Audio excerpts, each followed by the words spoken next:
Welcome to episode 186 of the Grip Strip Podcast.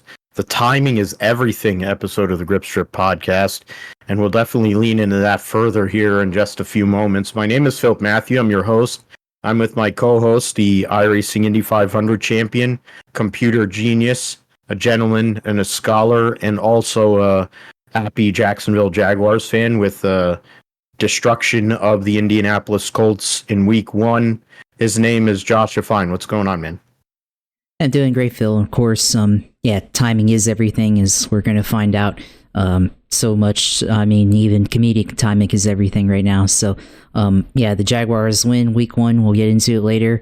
Me and you are in the team of people, or club of people that are 1-0 in the NFL. So, always good to be 1-0 in week one.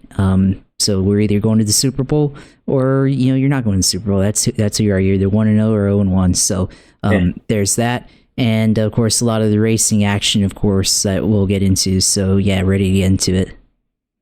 Yeah, the football never fails in terms of drama and in hilarity. We're doing this show live during Monday Night Football, when Ayahuasca literally didn't get through two drives and his leg is fucked. So, for all the people who are Jets fans, I'm sorry. It's pretty bad. Mike Greenberg probably is looking to hang himself, so there won't be anybody hosting Get Up tomorrow. He probably needs to be put in a rubber room after that tackle. This is unbelievable, but I mean, at least Breece Hall's looking good. He had a big run there. Okay, so in other news, timing is everything. Yes, in a carnage-filled absolute cluster of an IndyCar season finale, the GOAT, Scott Dixon, ended up recovering from an early race penalty that in an incident that really he didn't cause, and came back to win his third race in the last four races to end the season at Laguna Seca. We'll get into all the details, and Scott McLaughlin was quoted as saying he had everything but the lottery. He wasn't the only one. The pace car was out there so long they had to go and top it off with gas. So that's how long they spent out there because of IndyCar's insanely long yellows. Tyler Reddick benefited from Denny Hamlin being asleep at the wheel to go on a green-white checker to go and take the 45 team in 2311 into the second round of the NASCAR playoffs with his second win of 2023. Third different driver to drive the 45 car at Kansas and win in the last, 2 years. And going to Bristol, it's a little definite drama. There's been a lot of issues for the playoff drivers over the first 2 weeks. We'll get into all that. We'll get into Xfinity and trucks. John Hunter Nemechek wins his sixth race of 2023 in Xfinity. Christian Eckes uses a last lap 3-wide pass to win in the truck series and advance into the next round. We'll get into NFL week one. If you're in a fantasy, J.K. Dobbins and J.K. Dobbins or A.A. Ron, you're looking for options. If you're not a fan of teams like the Jaguars or the 49ers, and you're possibly a fan of the Giants or a fan of the Bengals after Joe Burrow threw for 84 yards or 82 yards yesterday, it's pretty bad. Unless there was a personal foul and Zach Wilson just went and threw an interception to Matt Milano. There ain't going to be enough beer at MetLife to go and get most of those Jets fans through the rest of this game. Busy roundup. We'll talk about MotoGP and Moto2 at Misano, World Endurance Championship at Fuji, the Indy Next finale at Laguna, World Superbikes in Manicourt, the Acropolis Rally, and basically Cali Rovanpera putting himself smack dab right in line for a second consecutive world championship. Super Motocross opened their 3-race playoffs last week at ZMAX Dragway. They'll be racing at Chicagoland Speedway this weekend. The NHRA will open at Maple Grove. The Extreme Amazon Xpree in Sardinia will be this weekend, so first race in a few months. IMSA will run with all their classes in a sprint, 2 hour 45-minute sprint at Indianapolis Motor Speedway as a lead up to an 8-hour race next year on the IMSA calendar for the Endurance Cup. And then the supercars, the traditional Sandown 500 comes back after 3 years away from 3 or 4 years away off the calendar. So it's the first of the 2 enduros here. We'll preview and make picks behind fish lips for the Singapore Grand Prix. Maybe Checo, who's the street course master, pulls a shocker, but I doubt it. NASCAR will have a tripletter at Bristol. Josh will let us know all things going on in gaming and sim racing and iRacing in his sim segment. We'll close the deal. So we'll get into football later, but we'll give you some live updates anyways. First things first is the IndyCar series at Laguna Seca. They had new pavement put down, and it definitely made the track 4 seconds faster in qualifying. And it was an insane race weekend. A lot of accidents, a lot of people making mistakes.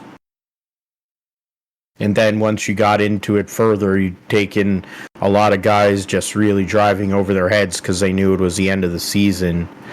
It was a crazy race, to be honest. Scott Dixon, in the end, gets his 3rd win of 2023, third win in the last 4 races, by 7.31 seconds over his fellow Kiwi, Scott McLaughlin, who started the race on the front row. We'll get into the initial incident. Had to come from tailback to get back up there. Ended up finishing 3rd in points in the process. And Alex Palou never finished worse than 8th in any race in the 2023 season. Rounds out his championship-winning campaign with a 3rd place finish. Will Power, for the first time in 16 years, did not win an IndyCar race, which is pretty crazy. Callum Ilott gets his 2nd top 5 of the year, and also gets attacked by the Argentinian, the country of Argentina on social media, because they assume that he went and ran into his teammate, Agustin Canapino. So it's pretty bad how social media is, but then we already know that. It's kind of how toxic our world has become. Christian Lundgaard, Alexander Rossi, Marcus Armstrong, who hit a lot of people this year, including causing incidents early in this race, wins Rookie of the Year, finishes 8th. Pato O'Ward slips back, finishes 9th, and Ryan Hunter-Reay in what likely will be his last pseudo full-time appearance of his career, from 25th to 10th at Laguna Seca. Now 14 cars ended up on the lead lap. Grosjean, Stingray Robb with his best finish of what likely is his last IndyCar race for a while. Elio Castroneves in his last full-time appearance finishes 13th, and Agustin Canapino finished 14th. But I think the story of the race was really the amount of caution. They spent 35 of the races, 95 laps under yellow. There was, these cautions took really a long time. I mean, to take 5 laps, 3, every caution was no less than 3 laps, but then a caution with a 1 car involved should not take 3 laps. I'm sorry, it's whatever, but it's IndyCar. What do you expect? And then also IndyCar decided to throw a yellow and affect the race itself. Of course, Alex Palou, being who he is, didn't let it phase him, and he still came back to finish on the podium, but consistently inconsistent. That's what you gotta love with IndyCar race control. I mean, the opening start, you had Colton Herta jump to start. They didn't call him on it, and Will Power also went out of line, but came back in. they didn't call Herta for that. Then you had what's it called? Christian Lundgaard, Scott McLaughlin. I think Lundgaard got loose, got into Scott McLaughlin. That led into Joseph Newgarden going and getting taken off, which included the likes of Yuri Vips and Marcus Armstrong. That was the first of two incidents that Marcus Armstrong kind of triggered, and then took out Kyle Kirkwood, Vips, Kirkwood, Tom Blomqvist, and Graham Rahal to open the race. It was an absolute insane start. I mean, the first 10 laps, they spent 8 of the first 10 laps under yellow. Newgarden's the final race of the season for Newgarden was an absolute nightmare. But at least he won the Indianapolis 500. And then there was divergent strategies that took place. Scott Dixon got penalized, had to come in, and then had to go off sequence, which in turn helped him out later in the race. Alex Palou was well on his way to going off and probably winning yet another race. He led 51 of the race's 95 laps. And then they had, so there's two divergent strategies. Both Ganassi guys are on one side of each. They had one of each. But in the end, Scott Dixon gets yet another victory in what was one of the most insane IndyCar races in recent memory, and a lot of angry people leaving, and a lot of damaged race cars leaving at Laguna Seca. I think Dallara had an over-under or something for a quota that they had to hit, and I think they probably did between the IndyCar and the Indy Lights race. So I don't know. What were your takeaways, Josh, from this last race of the season? The coronation for Alex Palou's second IndyCar title, and Scott Dixon showing once again why he is a GOAT. I mean, there's a lot there, and I think, first of all, it was probably the most chaotic race that we've seen this year on road courses. There was just a lot that was happening, and arguably probably the most chaotic race of the year. And I feel like the Indy 500 was also very chaotic, but that was only like the last quarter of the race that was like that. But this one just like had everything, for whatever lack of action or lack of cautions that happened throughout the year. Obviously, IndyCar, as of late until this one had been fairly clean in their racing and everything, and well, now they got all in the yellows that they could to end the year. So definitely a lot of stuff that happened, and it seemed like every time you looked up at the race there was a yellow happening, whether it was the opening laps or in the middle of the race, and then just looking up and seeing Colton Herta and Helio Castroneves just taking out each other in turn 3, and everything in lap 75. So yeah, just a lot of stuff there. But I really thought that Alex Palou, like once he got into the lead, I really thought that it was just going to be like he's going to close out the year with another victory and everything. And of course that didn't happen. And he was obviously up there for quite a while, but I think the strategy kind of changed, and then Palou, even though he had good pace, ends up going to pit, and with Dixon taking his different strategy. I think the cautions helped. All of a sudden, once again Dixon finds himself in the lead at the end of the race, and just a lot of things that could have happened there. I mean, you had Pato O'Ward was in the lead for quite a bit, and he had opportunities to lead.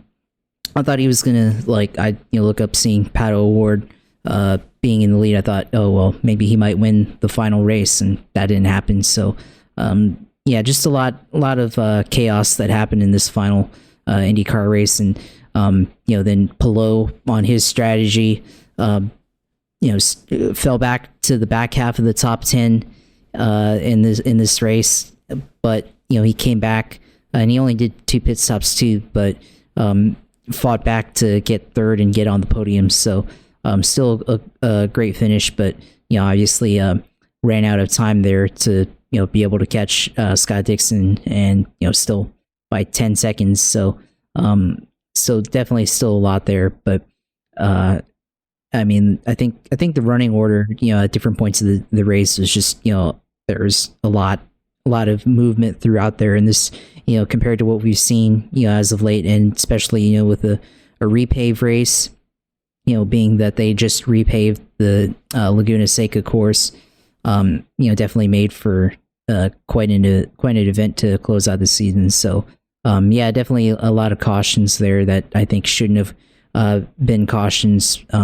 One for driving standards, and then 2 also, I agree with you on race control. But to close out the season, this race definitely had everything, and gonna have to say that definitely gonna miss seeing IndyCar until next year. So unfortunately, this one, the first major series that we cover on here, to end in 2023. So we'll pick it back up for this one. Starting. I mean, we'll talk about it later on, but in retrospect, but talking about the race itself and it being on, gonna be a long couple of months until March for sure. Yeah, and that's one of the unfortunate things about the IndyCar calendar. They haven't fixed it, and they don't seem like they're going to fix it. Oh man, is that another one? Oh, he missed that touchdown. But for IndyCar, they're going to open their season in early March at St. Petersburg, and now they've announced that they're going to have $1 million winner take all event at the Thermal Club in Palm Springs next year, in between the first and second races of the season, to fill that gap that they were hoping to fill with Laguna Seca. Instead, they're going to go and put it there. They're going to race Laguna in June, which I don't think is very smart, but it's going to be really freaking hot, that's for sure. So that'll be something. They haven't announced the schedule officially, but we'll probably see that in the next few weeks. That $1 million winner take all deal. We still have some sponsorship announcements that are going on, and some driver movement that is to be taken care of. But the vast majority of the big rides are all accounted for.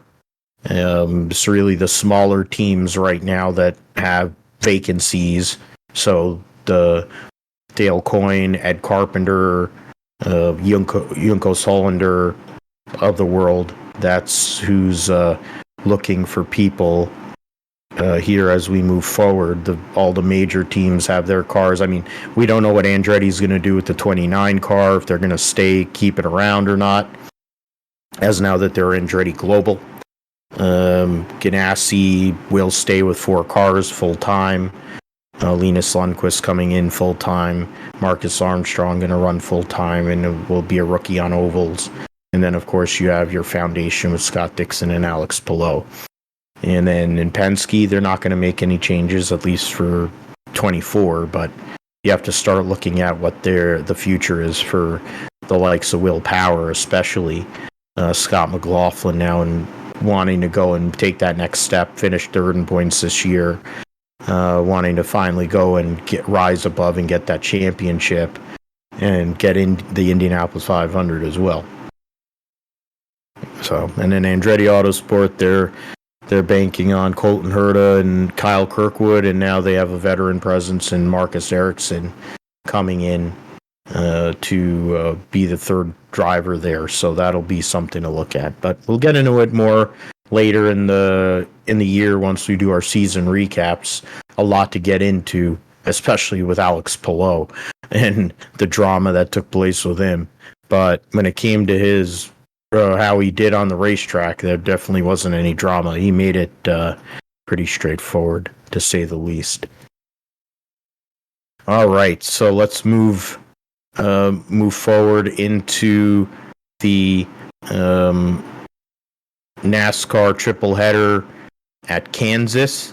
Kansas, which was a track that I've said for many years is one of my least favorite tracks. It's actually become one of the only good tracks they have in NASCAR, because of it. You can actually race multiple grooves and pass and all kinds of things, and which is amazing. It's shocking, but I guess a squirrel has to find a nut once in a while. In terms of that, I mean, Tyler Reddick, as I mentioned, gets the victory in the Hollywood Casino 400.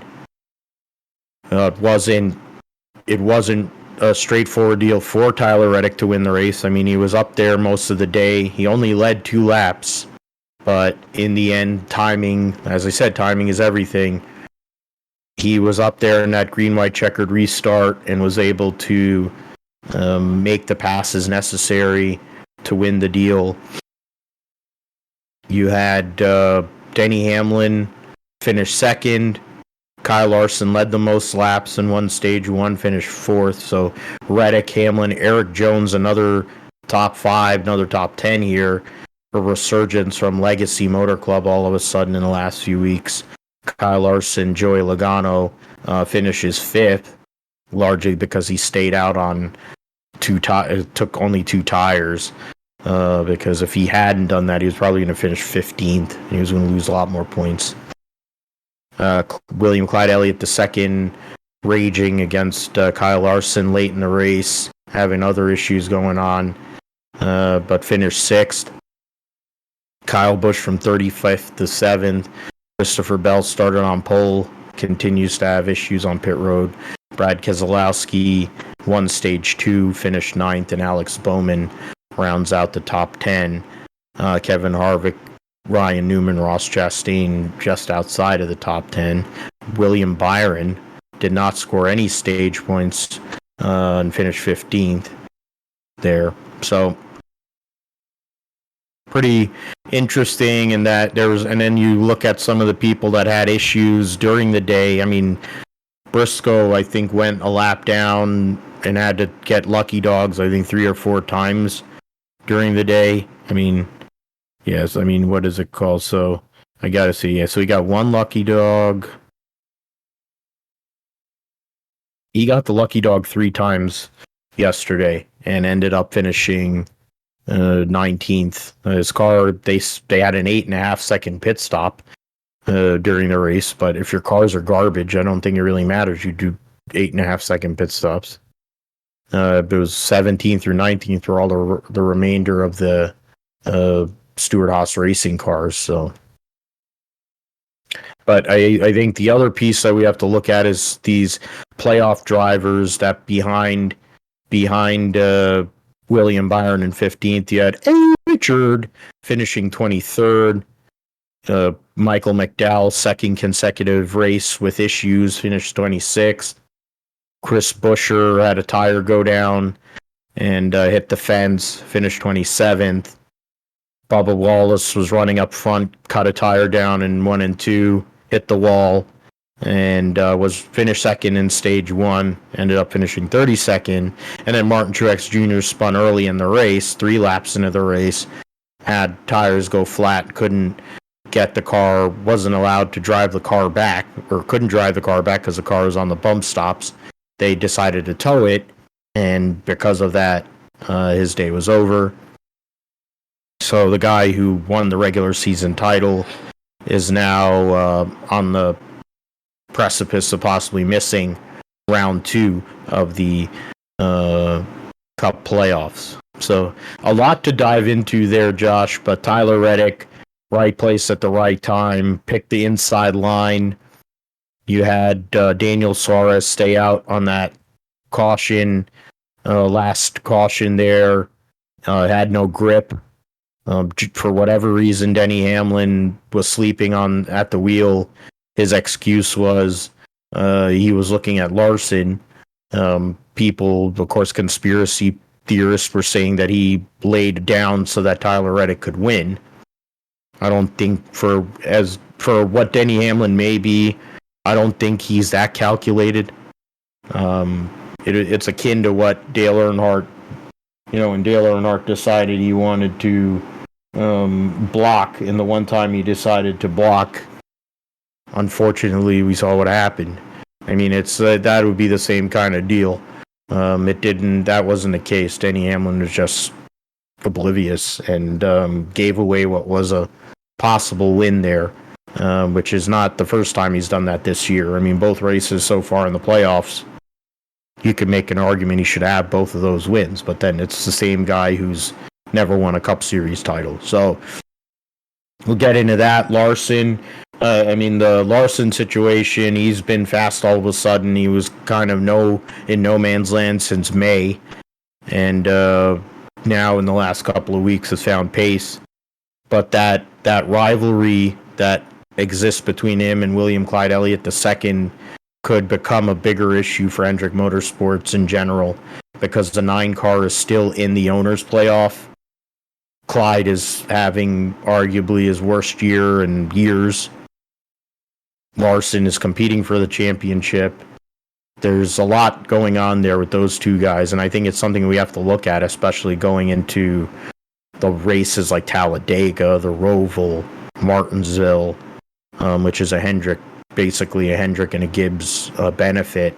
So those are some of the things we have to look at, but Tyler Reddick ended up standing above and led 2 laps and was the beneficiary of a lot of stuff going on around him.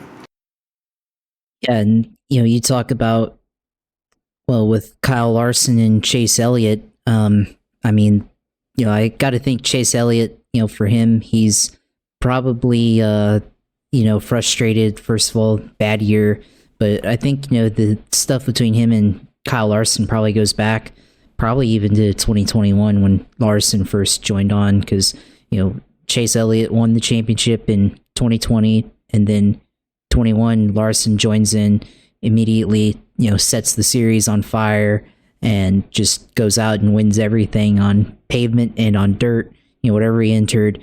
And generally, they hail him as a generational talent, which he's shown to be that. And then Chase Elliott, he's still been pretty good, right? Just hasn't.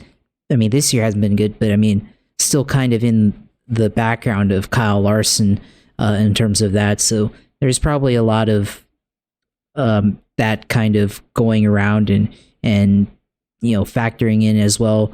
And then of course you factor in what happened at Fontana last year, Watkins Glen last year as well, for both of those guys. Larson, 2 wins that Larson had that arguably could have been Chase Elliott wins. And they have a little bit of bad blood between each other, and of course leads to 2 teammates being not as good as each other as maybe they should be, for NASCAR teammates. And maybe we're about to see a F1 type of teammate rivalry that we've seen with Lewis Hamilton and basically anybody he's been teammates with over the years until George Russell. So Rosberg. It's really Rosberg. Yeah, Rosberg. And maybe Alonso. Yeah. There we go. Yeah, so yeah, there you go. That was a good argument there. So that there's that factor. So that's definitely going to be interesting to see, especially since Elliott still has a owner's championship to go after, and everything, and Larson is still eligible in the driver's championship as well. So that'll be a good storyline. And then of course, I think the other storyline is Denny Hamlin and Kyle Larson.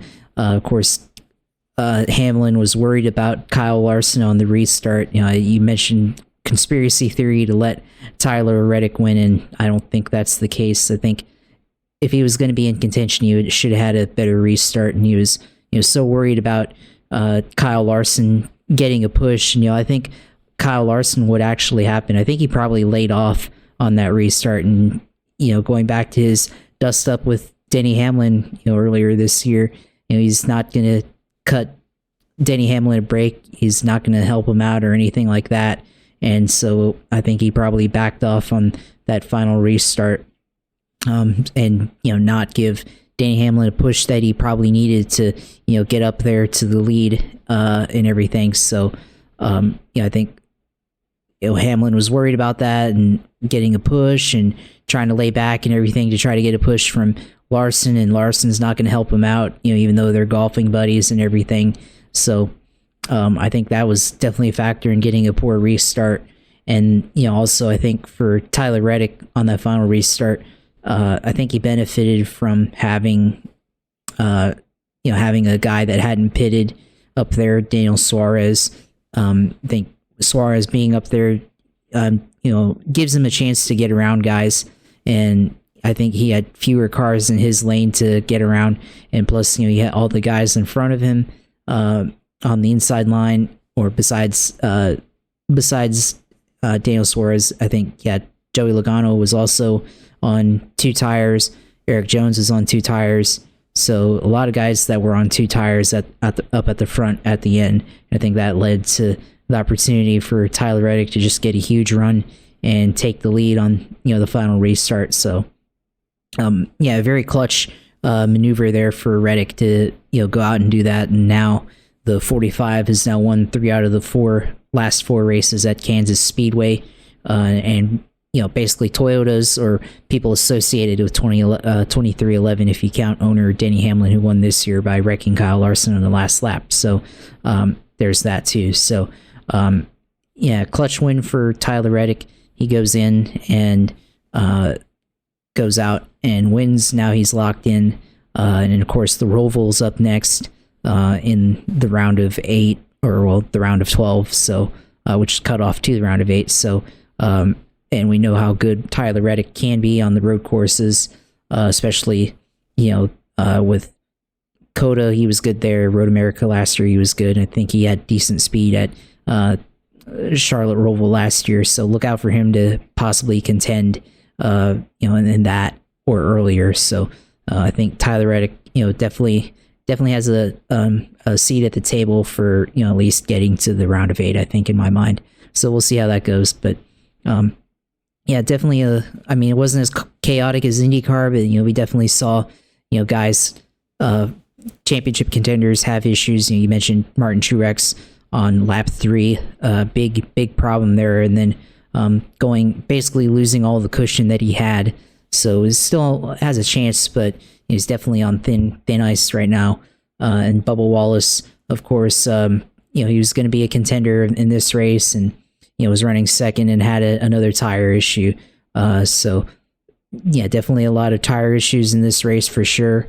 It definitely hurt Bubba because he was definitely up there and probably had a good piece for the win. But this race was definitely full of tire issues throughout the field. You saw Chris Buescher had an issue as well with tires. So once again, Goodyear strikes again in terms of having tire problems. So this race, like I said, definitely a lot of things, and it reinforces that Kansas Speedway has actually turned into a good racetrack for whatever reason with this car. So now we have one more race to go in the first round, the round of 16. So we'll see how Bristol goes. For these teams, if it races any differently than last year. Yeah, and we remember last year in this first round, 3 non-playoff drivers had won. In this case, playoff drivers have won the first 2 races. Christopher Buescher was the winner at Bristol last September in the night race. He had a good race at Darlington. Unfortunate result at Kansas, but it's something to look at. You look at some of these guys that haven't won in a while that are in the playoffs, the likes of Brad Keselowski, Kevin Harvick, who's on the around the bump spot. Those 2 guys have won numerous times at Bristol. Joey Logano's won numerous times at Bristol. So it's something to definitely keep an eye on.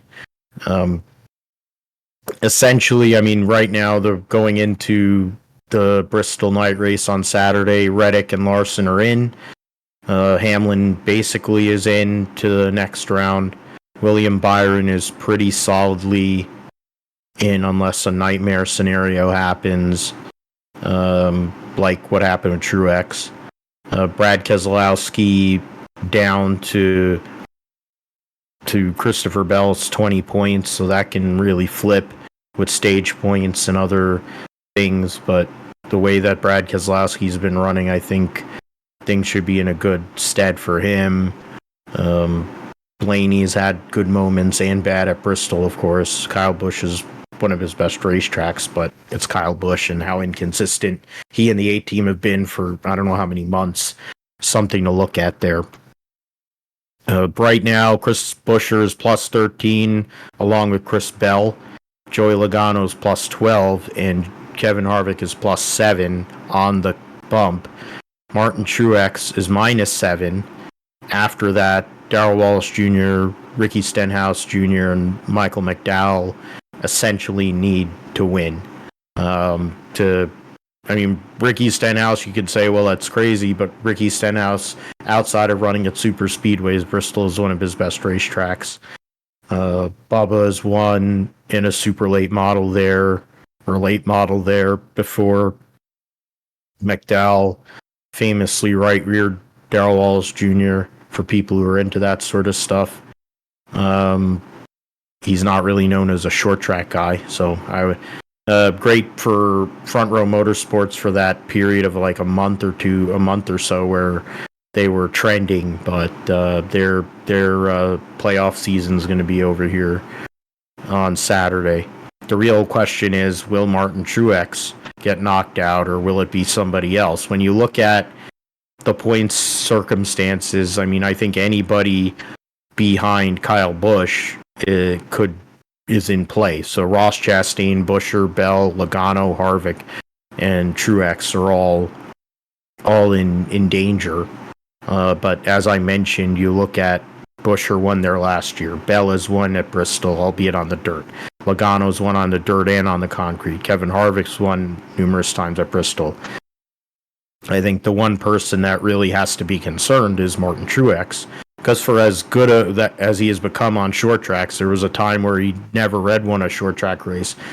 His winning has been at Martinsville and at Richmond, not at Bristol. Kyle Larson's another one that's great at Bristol, amongst others. So something to look at there. In terms of the owners' points leading into the into the round of 12, right now Joey Logano has a 5-point lead on Kevin Harvick for the cutoff. It's even closer, I guess, because the 17 and 20 are tied. They're only a point ahead of Joey Logano, as I said earlier. So that's more. It's similar. It's similar to the instead of the 23 being in the mix because they didn't make the playoff. It's the 9. The 9 is in 8th right now. So you look at the Clyde, from Clyde in 8th to Kevin Harvick in 13th is only 12 points. So, and then 19 points to Martin Truex. So something to look at there leading into the next, into the Bristol night race for sure. I'll go into Xfinity. The last race of their regular season took place last Saturday afternoon, the Kansas Lottery 300. More of the same, though, at Kansas with John Hunter Nemechek. Domination, wins both stages, leads virtually the entire race. Justin Allgaier led the first 40 laps of the race, and basically that was it. From then on, it was John Hunter Nemechek. Buckshot Jones tried to backdoor his way into the playoffs, had probably his best run of the year at one of his better racetracks, ends up finishing second, misses the playoff. Sheldon Creed gave himself a chance to win that elusive first race in Xfinity, made his Cup debut yesterday as well, but ended up finishing third. Parker Kligerman, the best run I think he's had all year in that 48 car, finishes fourth and gets in to the Xfinity playoffs. Austin Hill, 5th. Josh Berry, 6th. Brett Moffitt in 7th. Derek Kraus running the 11 car this week. finished 8th. Joe Graff Jr. in the 19 finished 9th. And Kaz Grala 10th. Credit to the Jordan Anderson teammates Parker Retzloff and Jeb Burton finishing 11th and 12th. Retzloff was the last car in the lead lap. Jeb Burton and Josh Williams, first 2 cars a lap down. Connor Mozak had come off of winning and lapping the entire field in the ARCA race a couple days before, finished 14th. Jeremy Clements rounds out the top 15. Justin Allgaier, I mentioned, finished, got good stage points and led the first 40 laps, but in the end, had pit road and issues and stuff and ended up finishing 18th. Riley Herbst, who had a litany of issues during the race on Saturday, ended up 2 laps down in 23rd and missed the playoff. Daniel Hemrick was up front for a good amount of the race, but then had electrical problems, I believe, so some sort of mechanical issue there.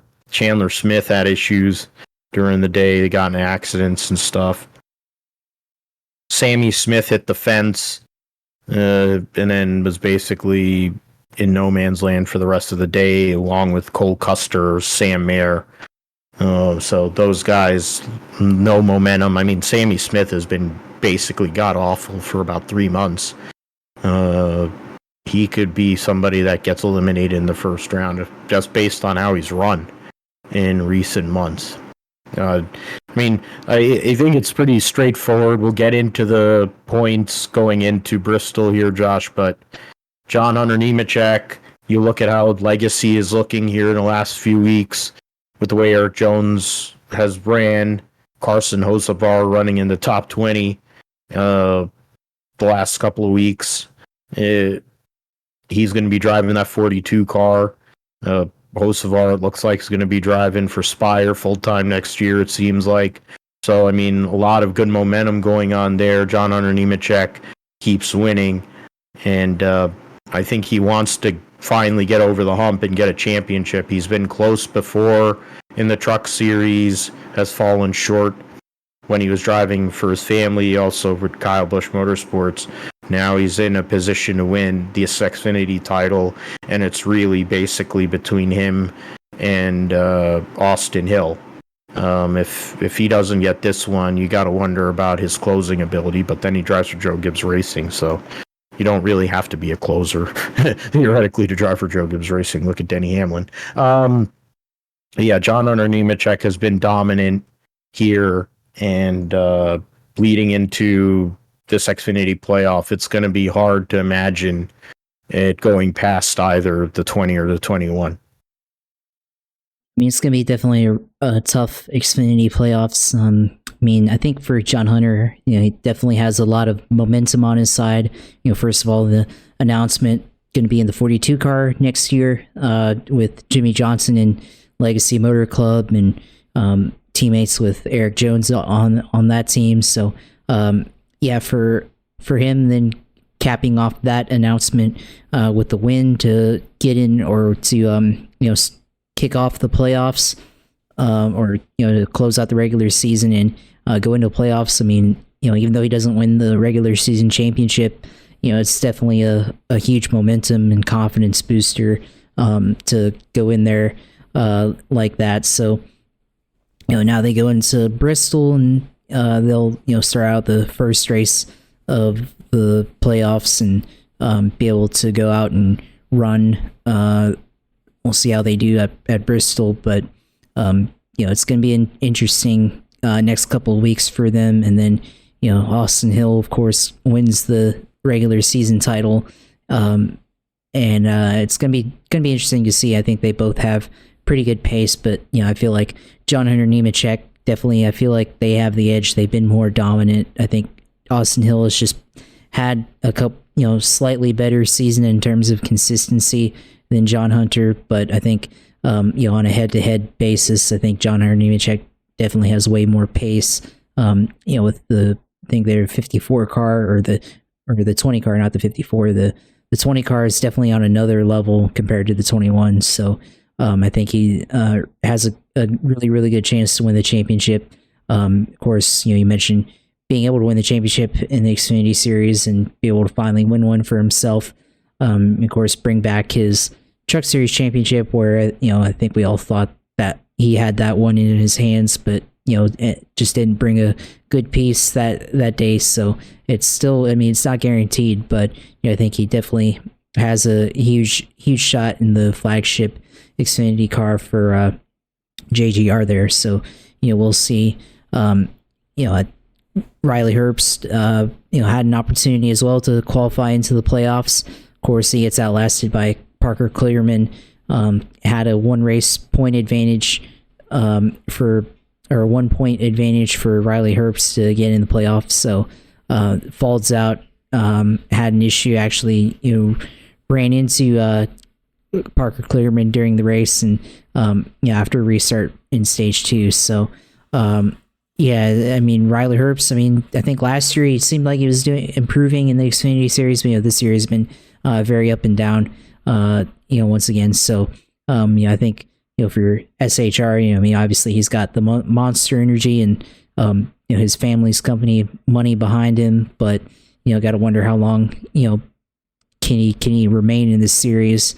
He possibly could race for Front Row next year in one of their cars, but as he made a start for them in the Cup Series at Daytona. But for I guess sustainability and viability for SHR in the Xfinity Series, how long can they be able to put a field car for him if he's not going to put in the results that I think that car probably deserves. Cole Custer is outshining him in their running his second car, so definitely have to make all of that considerations, and considering that Zane Smith is on the way as well, and possibly could be racing. He's already doing Cup stuff as well, a few races here and there, but if he decides to do Xfinity, you have to wonder is that a possibility for Zane Smith, but for to get into that 98 car. So the playoffs, as we get set here in the Xfinity Series, it's going to be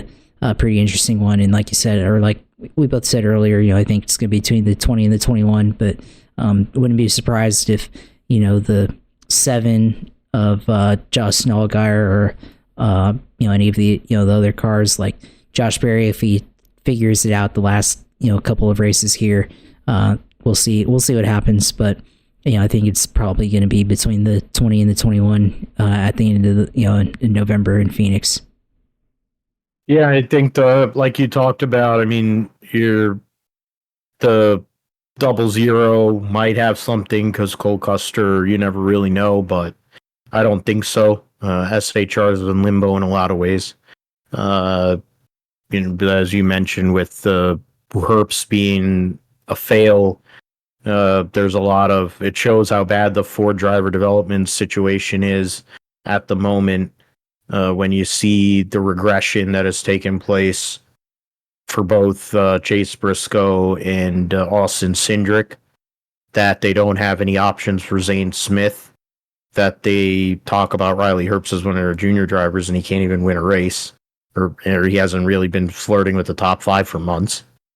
And you have Haley Deegan, who's just out there as a knob gobbler.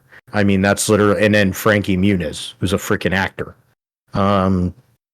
That's your whole driver development situation, and you don't have enough cars.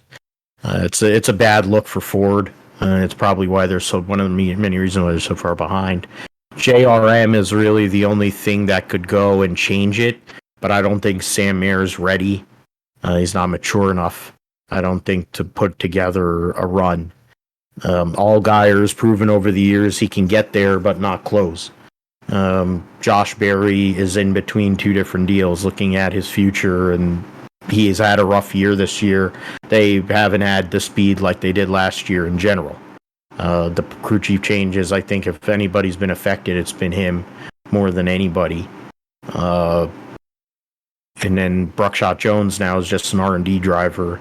So we'll see what happens with that. I think I would look, though, at the 8 and the 7 as people that would be the only ones that could really flirt with those top 2 guys in the Xfinity Series. for what's going to happen there. I mean, we'll see if they we'll see what happens with that, but we'll move the points as the regular season points championship ended up with Austin Hill winning by 5 points over John Hunter. Allgaier is minus 40. Josh mentioned that Parker Kligerman ended up beating Riley Herbst by 25 points in the end because of the results of Saturday's race. The owner's point situation is a little different, so we'll get into that. So first of all, I can go and get into the reset driver's points. And then this is the owner's points, the unofficial. So I'm trying to look for 12, the big machine. Okay, so right now, the prior to the reset, the Richard Childress 21 car leads the owner's points by 5 over Joe Gibbs, the 20 car. The 10 for Colleague Racing is 5th. The 19 will also be in the owner's playoffs for Joe Gibbs Racing. So all 3 Joe Gibbs cars will be in the playoff. Or no, actually the Joe Gibbs 18 will not be in the owner's playoff. They'll be in the driver's playoff because Sammy Smith won. So that's interesting. That's the same thing for Jeb Burton, with him winning, but not the team not making enough points. There's 2 guys. So those are the 2 guys that are out of the owner playoff. That's in the drivers. The rest of the teams are all represented there in the owner playoffs. There. Go into the drivers' points. They didn't show them. The owners' points. The unofficial. So the reset owners' points going into the start of the playoffs here at Bristol on Friday night. John Hunter Nemechek takes a 10-point lead over Austin Hill to Bristol. A 23-point lead on Justin Allgaier. And then from 4th on to 12th is, they're showing that's the driver points, actually. That's not the owner points. That's the driver points, because it's not, they're not, the 19 and the 10, they don't, oh, wait a minute. Oh, so then that doesn't make any sense, because then the 11, it says the 11 isn't in the owner's playoff. This doesn't make, they're showing the 1 points, but okay, it doesn't make sense to me, I'm sorry. It doesn't look right, but they're showing the owner's points from Saturday reset, and it shows the 27 and the 18 in, but I think that's the driver's points. That's more like the driver's points than the owner's points. I guess we'll find out later in the week. But the 20, the 21, the 7, 00, the 1 are the top 5. The 1 is 35 points back. But from Cole Custer, who's in 4th, to Jeb Burton, who is 12th, is 11 points. So there's a lot of volatility that could take place from there on. Really, once you get past those top 2 guys and even to a point Justin Allgaier, there's a lot of volatility that can go on during the next 3 races that could really flip the thing on its lid to see who goes where and who can advance. We'll get more of a view of the Xfinity points, a better view of it next week once they have them all set. The Truck Series ran the Kansas Lottery 200. They finished their first round of the playoff with the Christian Eckes getting that last lap 3-wide pass over Corey Heim and Zane Smith. Heim led the second most laps. Nick Sanchez started on the front row, won the first stage. Carson Ozavar won the second stage. Those are the 3 guys that were up there. Heim, Ozavar, Sanchez, who were up there and had great vehicles, but they weren't able to finish it out. But Christian Eckes, right place, right time, yet again, gets another win this year. Imagine a few years ago, he was a Toyota young gun, and he was driving for Kyle Busch Motorsports, and they dumped him out the side, and now he's running for McAnally Hilgeman, and he's winning races in that Napa car. I think somebody was making a reference to that on social media, how the Napa car that's winning, or Napa vehicle that's winning this year, is the 19 in the Truck Series, not the 9 in the Cup Series. So probably going after some of Clyde's feeble-minded fan base. But the bigger story, Matt DiBurrito, even with a third place finish, gets knocked out of the playoff, and so does the ageless Matt Crafton, who's been in the Truck Series since it began, I think, or basically he gets knocked out of the playoffs, and now his chance to win a 4th Truck Series championship is over. It's not like he's had pace this year to really make you think that he was going to win anyway, but that's the end of the road for him. And Christian Eckes inserts himself right back into the conversation. I mean, you look at Majeski won the first race, but they got nailed with the tire, what do you call, tire pressure valve bleeder situation. No crew chief for the second round at all. They're on the cusp, really. You look at, but outside of that, you have 5 guys within 8 points in Heim, Eckes, Enfinger, Hocevar, and Smith with the reset. Ben Rhodes is really iffy. He's won a race this year, but pace has not been great.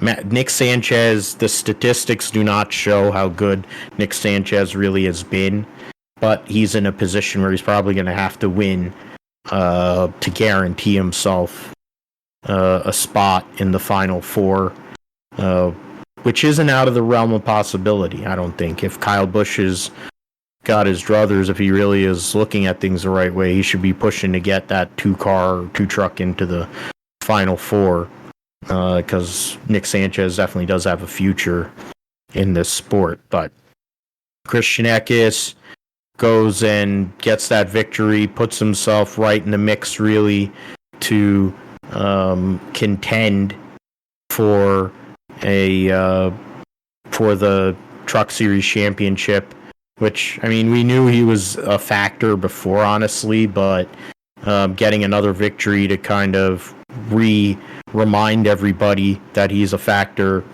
never hurts, right? So good job by Eckes and that crew to go and get that victory on 2 guys that have been considered favorites. Zane Smith actually getting a good run out of it when you look at what all the turmoil that's been going on with Zane Smith here in the last couple of months. There might be light at the end of the tunnel here in their final season together for Front Row and Zane Smith too. But Christian Eckes is the guy who has all the highlights, Josh, for getting another victory here in 2023. I mean, he's been getting some clutch wins, and definitely this last one was definitely a clutch win. Again, fighting on the last restart of the race, going 3 wide, going on the high side, going and taking the lead. Christian Eckes, of course, like you said, the Napa driver that's actually winning this year. So he's figuring something out here in the Truck Series. But that was at least the finish of this race was definitely pretty interesting. You had 2 final restarts on the race with Roger Kruth got in wreck, and so did the 15 of Tanner Gray, also involved there. So that made for some interesting racing there at the end. Shows what the Truck Series is able to do. Going 3 wide and being able to race each other. You saw Matt DiBenedetto trying to make his way into the playoffs, but fortunately comes up short. Definitely saw with the way that was playing out, you could definitely see he was really driving with I guess a purpose, if you want to say, trying to do his best to try to get up there, get up to the lead. But I think he was just a little too far back, and I think he also just didn't benefit from having the outside line on the restarts there. But De Benedetto comes up short, but not for lack of effort though, because he definitely had a good fight from going from like 7th or whatever to 3rd and the final restart there. So of course Ben Rhodes also makes it into this next round, of course, but he kind of stumbles his way into this next round, having the issues that he had at the end of the race, which kind of opened the door to potentially Matt DiBenedetto possibly getting in. So I feel like he's kind of on shaky ground there, but Eckes, we might be talking about him pretty soon as somebody that can be a contender to win this championship. We kind of don't think about him that often, but he's definitely had 3 wins. I mean, it's the first time he's won since Darlington earlier this year, but he finally gets another win here in this series. So it's definitely a possibility for him. And I still think Corey Heim, Carson Hocevar, I think those are the guys that are able to lead laps. And Nick Sanchez led laps in this race too, actually led the most laps. But I think in terms of who's able to get there, I think Hocevar and Corey Heim are the guys. But I think you do have to talk about Christian Eckes, and you did talk about Zane Smith, so there's still a possibility. But Zane Smith has not been as good as he was the last 2 seasons. So which also all the way on the way out, and could be somebody in Xfinity to watch next year if he ends up being there. So we'll see what happens for that. But now we go into this next round of the playoffs, and now we're going to kind of see who is able to make it into the next round. Of course, Ty Majeski on the outside looking in now, as far as this playoff standings go. Those points, that penalty we talk about from Milwaukee, I think could come back to hurt him. We'll see. But he definitely, I think, for the amount of pace that he's shown this season, with the potential for issue possibly costing him a spot into the final round, I think now we're going to start to see the ramifications of that penalty. So we'll see how that affects their ability to race, and if they are racing with more urgency than maybe some of these other guys that have a little bit more security and being able to advance to the next round. We'll see how that affects them. But now we get into the thick of it with the Truck Series in their playoff. Interestingly enough, this is the final round before their cutoff for the championship, and we have only 3 races. So I think they got to pack these schedule races. That's one criticism, that they need to remake the schedule for the Truck Series so they have more playoff races alongside with the Cup Series and Xfinity Series, because I feel like we focus a lot on the Xfinity and obviously the Cup playoffs, but then we kind of forget about the Truck playoffs until the very end. So that's one thing. And then I think one other thing in this race, Fox Sports didn't really have great announcing, and I think you can tell that it's obvious that they're commentating from a remote location, and I mean we can get into the actual commentators themselves, whether they're good or not, but I think it really helps to actually have people at the track. And I don't really understand why for the Truck Series they've decided to only have people there remotely, and only have the pit reporters there on site as needed. So I guess it's a cost-cutting measure or something, but it's definitely hurting the series, because a lot of those teams are very small. You need exposure and everything, and it's hard to tell what's actually exciting and what isn't. So I think they definitely need to improve the coverage there in the series to, I think, make it more viable for both the teams and the drivers. But that's just a criticism, because I saw that on social media, and usually I try not to agree with all social media criticism, but I definitely agreed with that one. So That's definitely something to take notice there. I think it's been a problem for the last couple of years, but it's become more obvious because they announced they were going to have Adam Alexander announce trucks, but somewhere along the line they deviated off that and decided that they would go and have Jamie Little announce both trucks and ARCA, and she is an abomination at lead announcing. I mean, she's okay as a pit reporter, and you'll be like, "Oh, well, it's sexism." No, it isn't. She's always been kind of adult, and she has other things that kind of would put people off about her. She doesn't really have a personality. She doesn't really have any energy. You need to have energy, and you have to have some level of awareness to be a lead announcer. It's why people goof on Mike Joy and his Squire senility, because he's washed. It's why people goof on Rick Allen because he's screaming about nothing but at least he's there, like he actually has energy. There's people who give shit about Lee Diffie, and I'm not around to hear any Lee Diffie slander, but at least Lee Diffie cares. And he's passionate, and everybody and the people that in this series that he announces, they're very close with him, and he's built great relationships. And if they're not busting, if there's not like good-natured ribbing between the drivers and Lee or whatever, they have that general respect, and you could see it in the interview that Lee had with Chip Ganassi last weekend. The respect that Lee Diffie has as the lead announcer for IndyCar, and they don't have that with NASCAR in general. I mean, the only people, I think the drivers, I think the NBC crew to a point, of course with Junior, and I think Letarte has become better. I mean, Burton, I could take or leave him. I don't really care about Jeff Burton. They could get rid of him. Nobody would really care. I'd rather have Dale Jarrett up there because he has a little more awareness, a little more energy, and he's better. I think they're wasting his talent. Kyle Petty is just controversial, so it'd just be funny to have him up there. And it would be a better bit than having Clint Boyer, who's high or drunk or whatever the hell his gimmick is. Fox Sports has been guilty of been producing bad sports commentary and doing a bad job of presenting sports for decades. So it's not like this is new.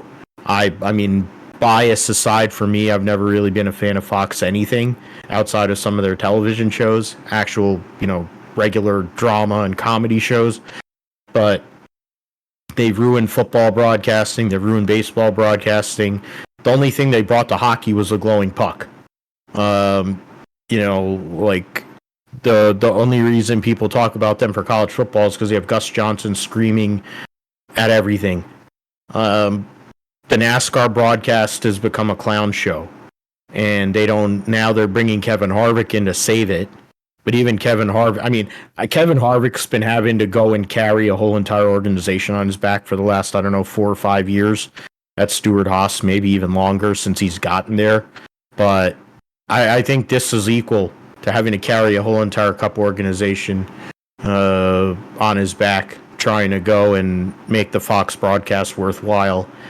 I think they'd be better off having him announce all the truck races too, because Jamie Little's awful. Phil Parsons is washed. I have a lot of respect for Phil Parsons. He's been around a long time. His brother is a legend. He was one of the great, the interplay between Benny Parsons and Ned Jarrett was the perfect interplay. But Phil Parsons is washed. If you put Trevor Bayne in there, he never was a truck series driver. They should put Kurt Busch in there. Like, have Kurt Busch come up with some other person that's kind of hungry, be a lead announcer that has some energy. Go and have, Zach Wilson's about to get killed. That is, he threw it in, no, he just threw it in the dirt. But Fox doesn't care about the trucks. With the Xfinity going over to CW, I think it's time for NASCAR to reassess how they present ARCA and how they present the truck series if they want the truck series to exist, because the truck series is not healthy. It hasn't been healthy for a while. The schedule is terrible. They have a bunch of problems, and they don't want to fix them because the likes of Mike Helton makes a shit ton of money and Ilmore makes a lot of money because of their shitty crate motors. So it is what it is with that, but it's their story for later in the season when we're in the off season, I guess, to go and rail against how bad the coverage is. But then it's Fox, so what do you expect? All right, so I went into the points briefly. So yeah, Corey Heim goes into the second round with a lead by 6 over Eckes and Enfinger, 8 over Hocevar and Zane Smith. Majeski, right now the Hocevar and Zane Smith are tied for the cutoff spot. Ty Majeski 6 points out. Ben Rhodes 9, Nick Sanchez 16. So that'll be interesting. The owners' points situation. There's nothing different there. All the same trucks that are in the regular playoff are in that. The 51 was actually in the owners' point playoff, but because they had Matt Mills driving, that's probably part of the reason why it didn't work out. Because you had Matt Mills driving and whatever that other loser, Jack Wood, driving that. So, okay. So we'll move on to NFL Week 1. A lot of stuff going on there. I mean, we mentioned the Aaron injury. They say, I just went on to NFL.com and they're saying the ankle X-ray was negative, but they had him in a walking boot. They're talking. I mean, hell, Robert Sala's already talking about him in the past tense. So that's not great. Probably just as heralded Sayer hurries to rise over. Yeah, because of their offensive line being terrible. Yeah, well, that's not shocking.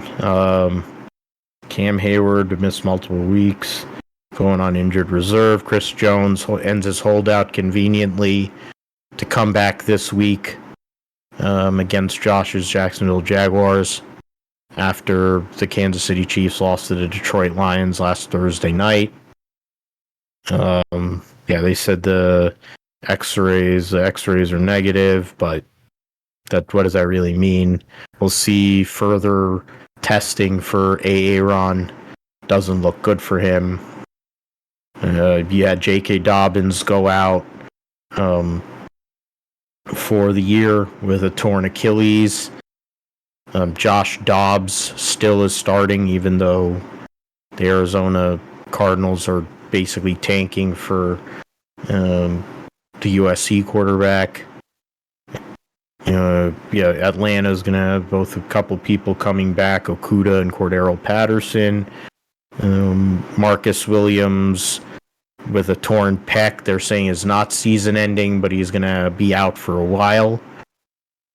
DeMar Hamlin isn't playing tonight on Monday Night Football, but they just talked about him on Monday Night Football.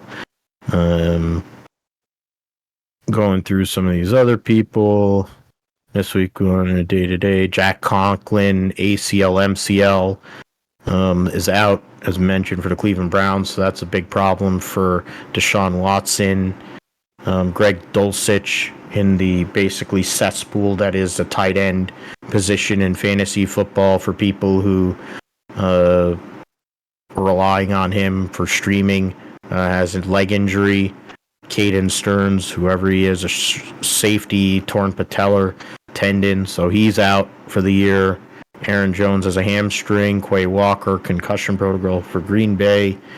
Bruised lung for Jalen Petrie for the Houston Texans, probably because he got hit by a truck or something, which is the Baltimore Ravens. Knee and ankle soreness for Anthony Richardson for the Indianapolis Colts, but I guess he will be ready to play on Sunday. Evan Hull, who was filling in as the running back by committee for Indianapolis. They're saying he's going to be out for a little while with a knee injury. Josh can talk more about Brandon Scherf with an ankle sprain. Travis Kelce probably is going to play as well. Mentioned Austin Eckler has dealing with ankle injury, so that'll be something in fantasy wise if you're a owner of Austin Eckler. Jacoby Myers in concussion protocol. He had a good game yesterday for the Raiders. Garrett Bradbury with a back injury. Darisaw ankle. Marcus Davenport ankle was inactive. We'll see what he's doing. Yeah, so Graham Gano got spiked in the calf. I didn't miss that. Well, I guess I missed that because the Giants were getting smoked. What is it? Did not practice. Nakobe Dean out with a foot injury. They're probably going to put him on IR. Bradbury concussion protocol. Groin, I mentioned Cam Hayward, Devin Witherspoon will be back this weekend to play. And it sounds like Jamal Adams as well for Seattle to solidify what was a Swiss cheese secondary on Sunday, which got torn up by Puka Nakua and Tutu Atwell and Matthew Stafford's dead arm. The ageless Jason Peters, who's like 94 years old, is visiting Seattle, so that's something. And then Jamison Crowder. Oh, I didn't know he was off. He's being signed to the active roster. I knew he was on the practice squad. So, all right. So that's some of the injury updates. But Josh, your Jacksonville Jaguars had a pretty strong performance. Calvin Ridley being in the woods for 2 years or whatever after getting suspended for gambling, comes back on the field and becomes Trevor Lawrence's number one target and basically fits everything that they were looking for in a number one target. It almost seems like Mark Brunell and Jimmy Smith and Mark Brunell and Keenan McCardell days, really.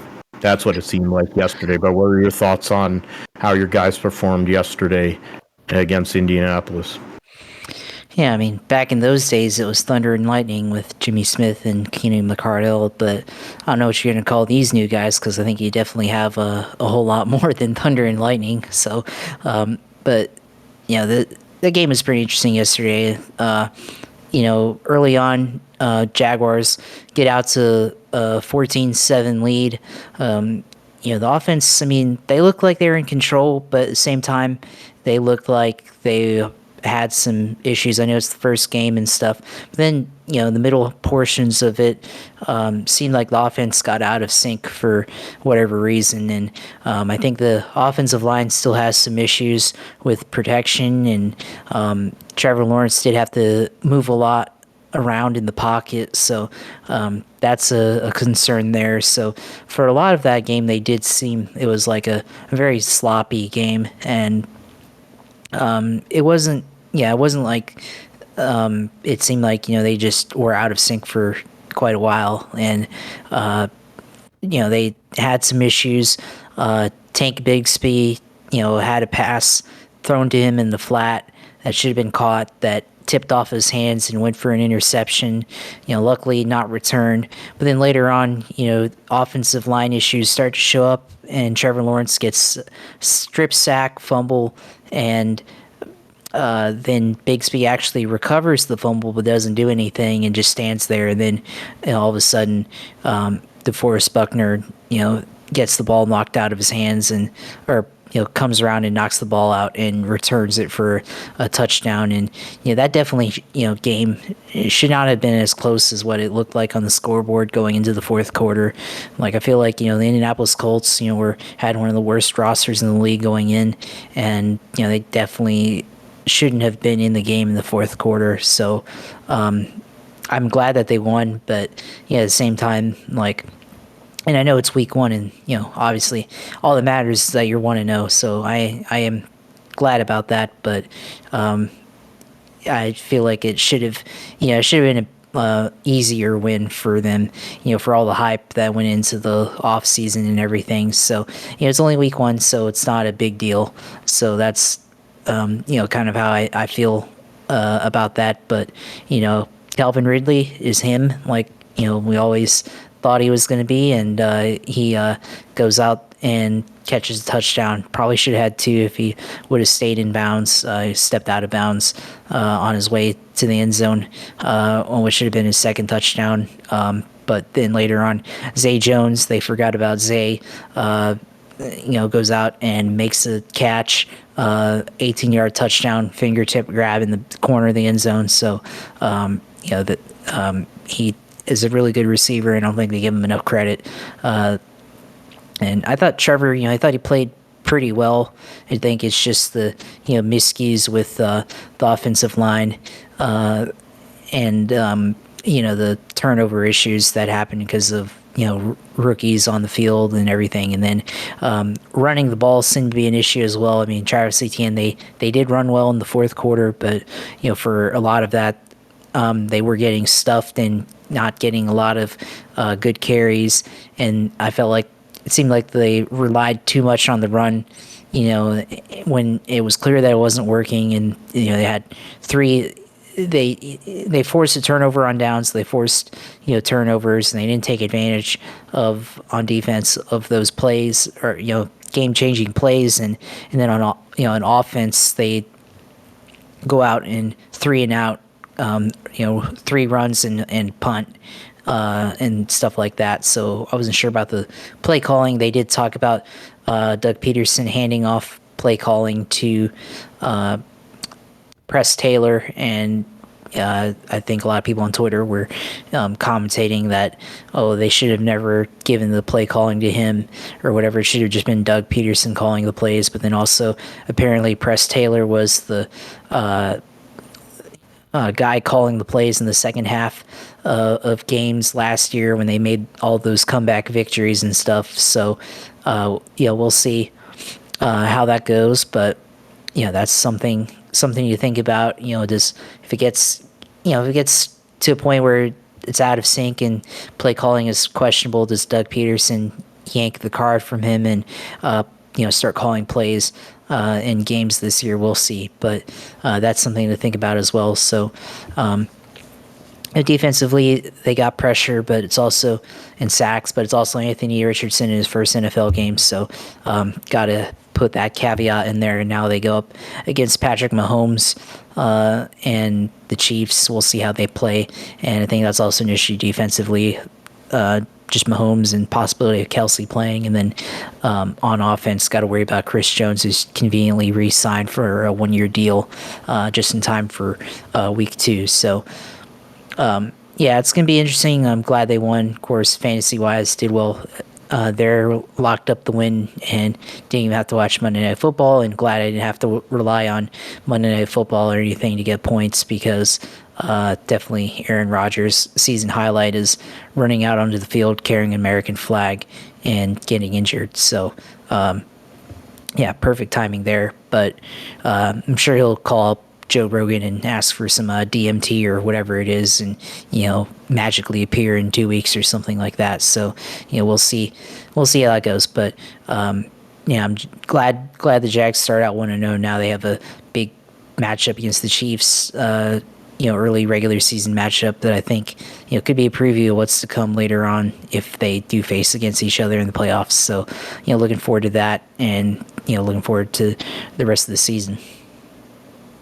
Yeah, we'll see what Joe, whatever Aaron's going to be doing the ayahuasca, going and calling Alex Jones, whatever, all them conspiracy theorist people or whatever is probably what he's going to be doing, getting out the juju and all the other stuff that he has to do.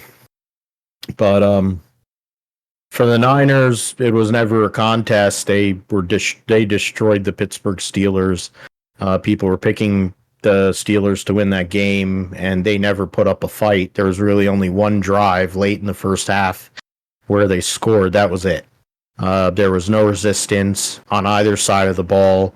The Niners were dominant at the line of scrimmage on both sides, minus the right tackle position, which is something that, was a problem with Mike McGlinchey for years. It wasn't, it was there, but you have a lot more inexperience now with Brendel and McKivitz and all that. But the difference is when you're talking about playing TJ Watt, it's a hard ask first week of the season.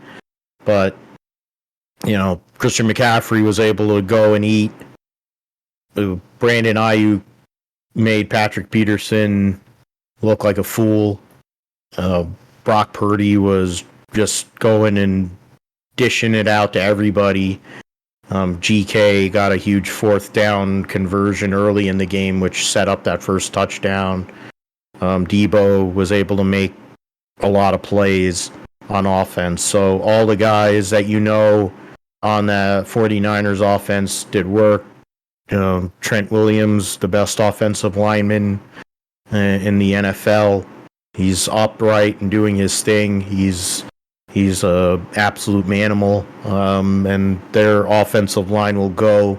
He's going to continue to guide the ship there. On the defensive side, Nick Bosa signs back. Didn't get a sack, but he was definitely the disruptor that he has been his whole entire career, because Drake Jackson, the second-year player, got 3 sacks because they were so worried about Nick Bosa. Cleveland Farrell, who was a top 5 draft pick for the Las Vegas Raiders, is playing for the Niners. He's getting pressures off the other side of the ball. You have Javon Hargrave getting a sack in the game, in his first game as a 49er, regular season game as a 49er. They were feasting on, what do you call, why am I forgetting the quarterback's name for Pittsburgh?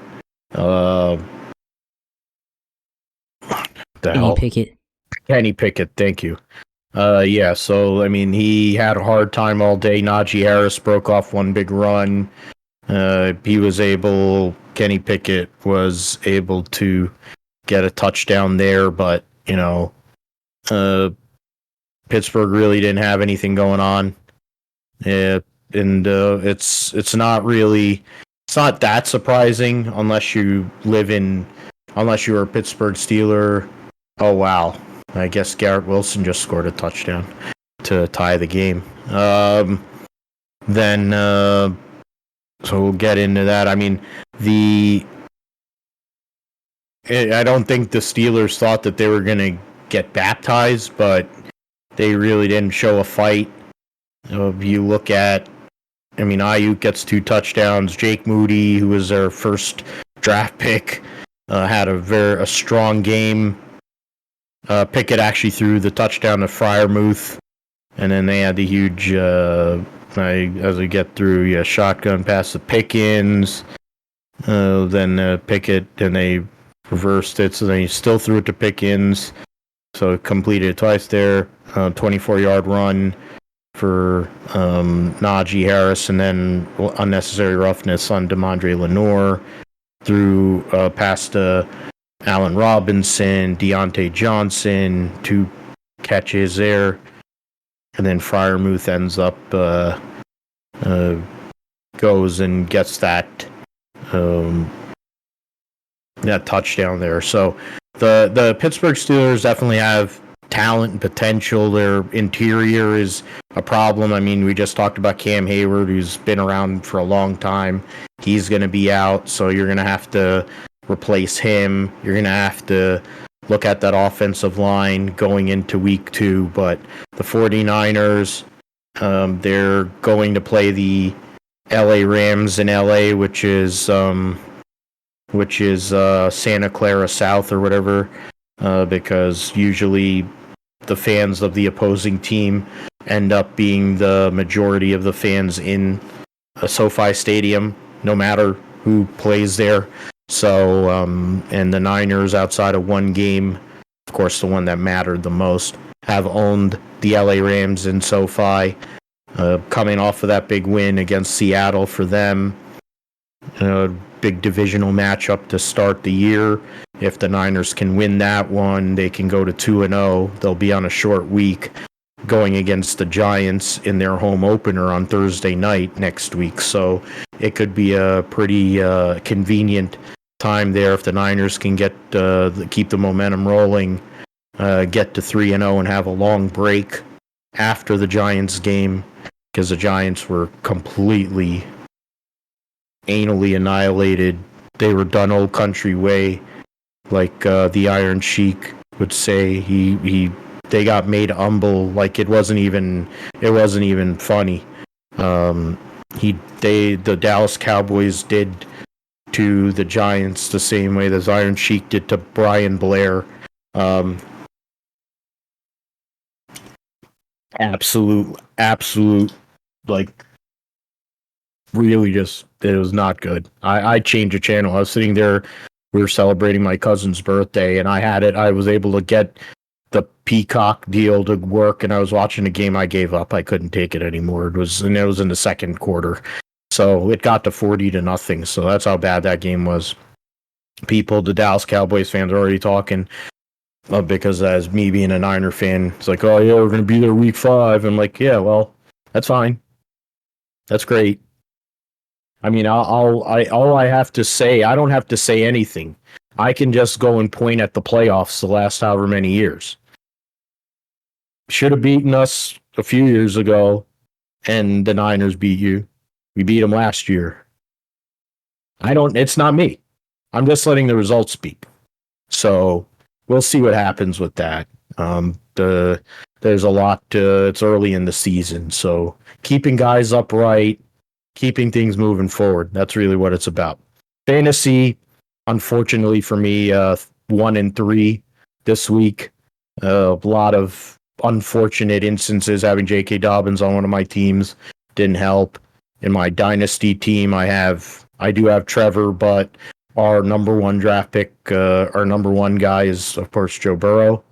And he had $219 million guaranteed, and he threw for 82 yards because he cannot beat the Cleveland Browns. And if you have T. Higgins, he put up a bagel. He put up a bagel. So, and if you have Dallas Goedert, he put up a bagel too. So, I mean, I got it 8 ways. It was like being being a jobber in an ECW match and getting nailed with every weapon. Like I saw it I got it from all angles. It didn't really matter. What I will say is for even though my team lost in my league, the 4 quarters of tenderness team to Steve's team. Are you telling me is there fighters or turnover? I don't know what's going on. There seems to be a argy-bargy going on over there. Oh boy, here we go. So, I mean, Lamar Jackson did not have a great performance at all, but Anthony Richardson, Josh mentioned about. I mean, he had 263 total yards, and he had 2 touchdowns. So, and then it was a fumble. Okay, and then he got hit in the head. Jordan Love threw for 3 touchdowns. So against the hapless Chicago Bears. So as it stands, the quarterback room looks good. I left points on the bench. Drake London also put up a donut, so that was fun. So that was convenient. I overthought my IDP situation and screwed myself. It wasn't going to help me win, but I overthought about the IDP situation and screwed me over. Josh Allen, basically laying an egg right now. It's 4:55 to go. He needs to throw a touchdown. He's already so he's thrown 3 interceptions. Oh, that'll help. I that's what I've missed right here. So he's thrown 3 interceptions. He's only got 1 touchdown. Oh yeah, that's convenient. Jahmyr Gibbs is not somebody you should draft as a number one running back. It was when you're picking number one in a 12-team fantasy draft and you need to pick a running back. At that point, it's slim pickings. So what it means is I'm going to be playing Breece Hall next week. Oh, I left Brandon Ayuk on the bench and I still won in this league, so that's good. I left Brandon Ayuk on the bench on another team and that didn't go as well. Yeah, so that's about it in terms of the fantasy, and yeah, let's move forward. I mean, the Niners will play the LA Rams on Sunday in the late window. Jacksonville will host the Kansas City Chiefs in the den, or whatever you guys call whatever nicknames you have for the home, TIAA Bank Field or whatever. It's called the bank. Yeah, so that place becomes a nut house when you have real big games. You were there for that specific game against the San Diego Chargers of Anaheim and LA and all the other places.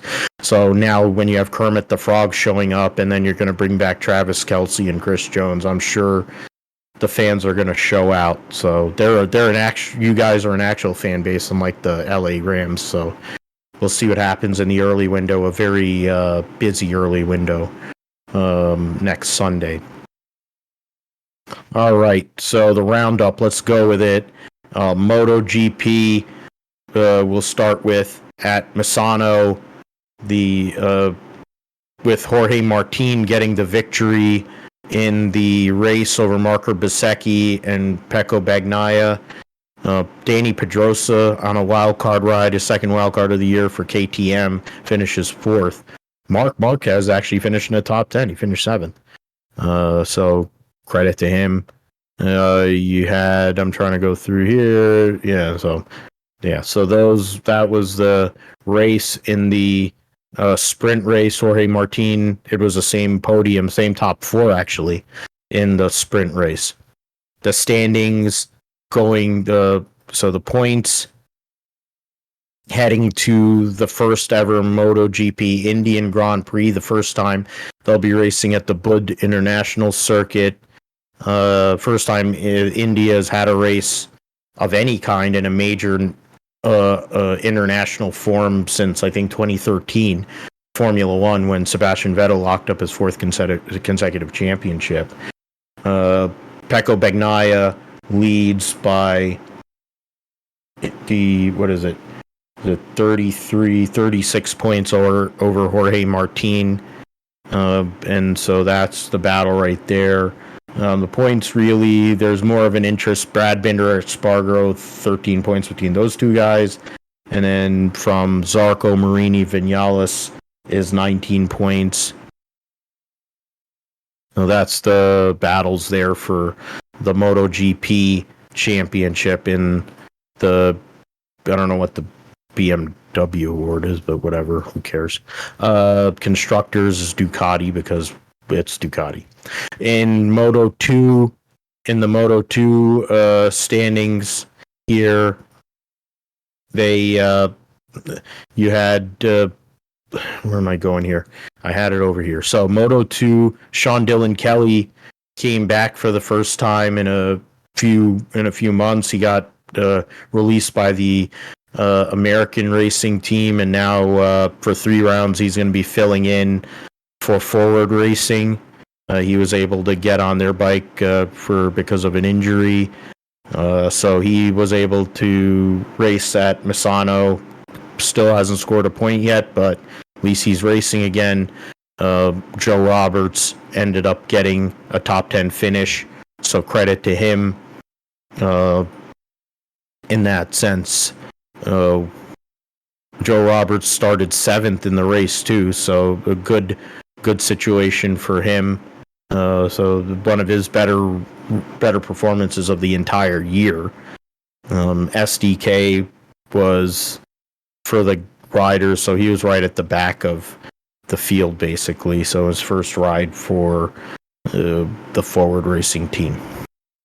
The point standings, have to go through quickly. For Moto2 is We'll go through. Acosta is up by 34 points over Tony Arbolino. Jake Dixon in third. Aaron Canet and Alonso Lopez are tied for fourth. Celestino Vietti's 10 points behind him. Fuji saw the World Endurance Championship come there, and they raced 6 hours, 6-hour event there. And wouldn't you know, at the home of Toyota, they won. Toyota wins, finishes 1-2. They won the number 7 with Conway, Kobayashi, and Lopez. Beat the number 8 Buemi, Hartley, and Hirakawa by 39.1 seconds. The Penske Porsche number 6 of Kevin Estra, Andre Lauderer, and Lawrence Vantor finished third on the lead lap overall. The Ferraris finished 4th and 5th, a lap down. The Team Jota Porsche was 6th. And the first of the Peugeots finished 7th, a lap down. So all those cars were 1 lap down. After that, the Proton number 99 Porsche, or the other Peugeots, 3 laps down in 8th. The Proton Porsche 9th, 8 laps down. And the Cadillac Racing number 2 of Earl Bamba, Alex Lynn, and Richard Westbrook, 10 laps down and 10th overall. The WRT team in LMP2, Rui Andrade, Robert Kubica, and Louis Delatraz wins that class over United Autosport and WRT. They won by a lap. United Autosports was 4th there in that class. And GT AM, the AF Corsa number 54 beat the Corvette Racing team of Ben Keating, Nick Verone, and Nicky Katzberg by 22 seconds, just under 23 seconds. And the Kessel Racing Ferrari finished 3rd. The Iron Dames finished 4th in GTM. Their next race will be in November at Bahrain. That'll be their last, I think that's the last race of the season. Yeah, that'll be the last race of the season, 8-hour race there. The point standings, I mean, the GTM standings, we already know that the Corvette is won that championship. So that's locked up. Right now with 1 race to go, it's 15 points between the 8 of Hartley, Hirakawa, and Buemi, and the 7 of Lopez, Kobayashi, and Conway for the World Endurance Drivers Championship. The manufacturers, Toyota is 40 points ahead of Ferrari. The World Cup, that's Team Jota will win that one because they've been around longer. The 41, Delatraz, Kubica, Rui Andrade, 32 points or 33 points out of Albert Costa, Fabio Scheer, Jacob Smikowski, the guys that won Le Mans. The United Autosport team, Frederick Lubin and Philip Hansen are in 3rd there for the endurance trophy there. For LMP2 drivers, Team WRT, as mentioned, leading over Inter Europol, and then United Autosports at 22. And GTM, Ben Keating, Nicky Katzberg, Verone won the championship for both drivers and teams. We'll go to Indy next. Christian Rasmussen rounded out a strong 2022 or 2023 campaign with a victory on Sunday in started on pole and led the whole entire race to lock up the championship there. So that was a great job by him. Great job by HMD Motorsports to go and get another victory there over Hunter McElroy and Louis Foster. Matt Brabham finished 4th. Jacob Abel 5th. Ernie Francis Jr., which in what might be his last Indy Lights race, finished 8th. Yuvan Sundaramurthy 9th, and Jagger Jones 10th. Jamie Chadwick was 12th.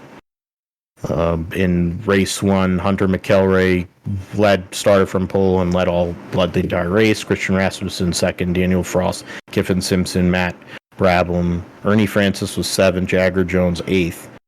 Sundramoorthy was 13th, Chadwick was 15th. The final point standings sees Christian Rasmussen win the championship by 26 and 65 points over McElroy. Nolan Siegel finishes third, 5 points out of Louis Foster. Jacob Abel rounds out the top 5. Daniel Frost, who might be moving up to IndyCar next year, finished 6th.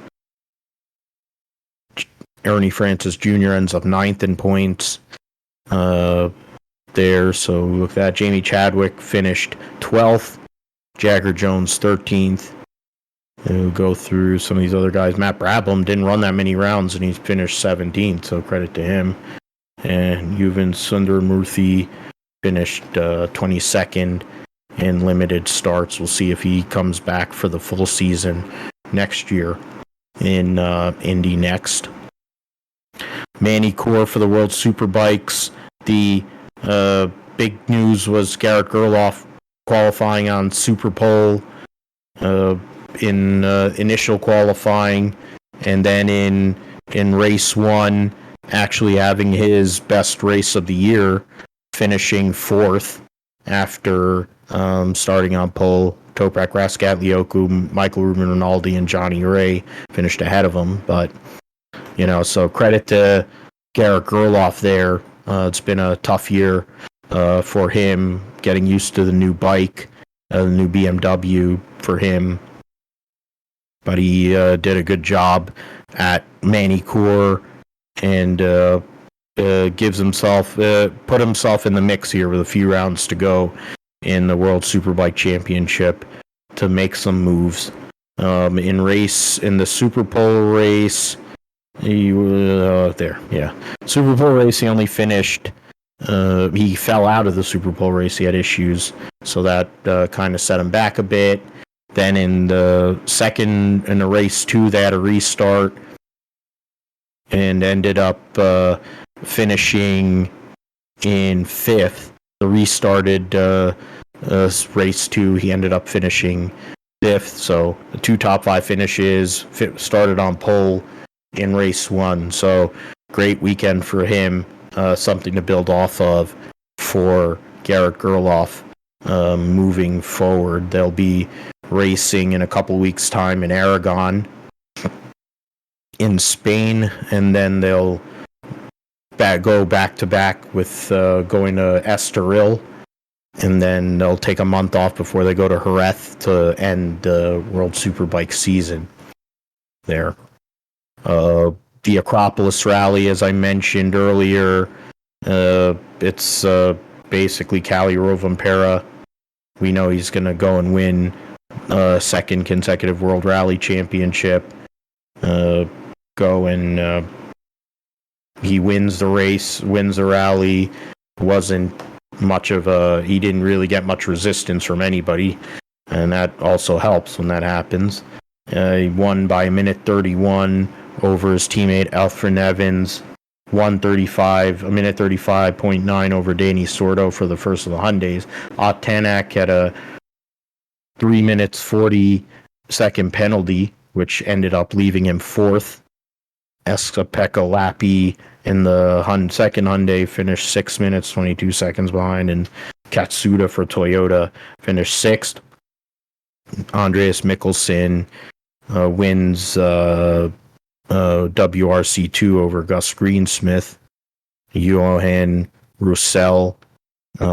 Sebastian Ogier was in this race, but had issues. Finished 10th overall, though.